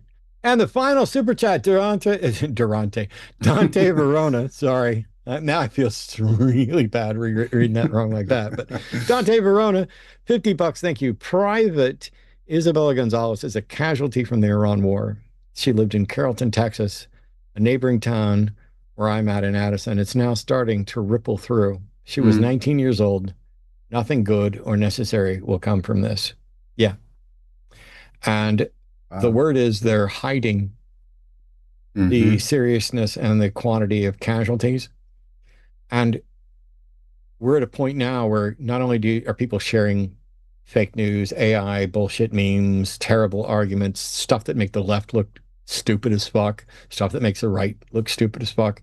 But this corrupt administration is not only continuing an illegal, unnecessary war, but maybe hiding the costs of that war, not just the financial ones, but the costs of life, while they cover up and collude with a nation that is committing a genocide. While the world falls apart, instead of working to make it better, they're actively making it worse. They're siding with dictators, the most corrupt people out there. When you hire a rapist, con man, racist, pedophile or pedophile protector or both, who makes more money in the first year of his second presidential administration than he made in his entire life before, you don't get to pretend that it's not corrupt. And if you voted for it, if you support it, and if you're MAGA, you don't get to pretend, oh, I just did it because, you know, the left is just terrible. Can't have no socialism. Yeah. You mean like a living wage? You mean like health care? You mean like not having wars?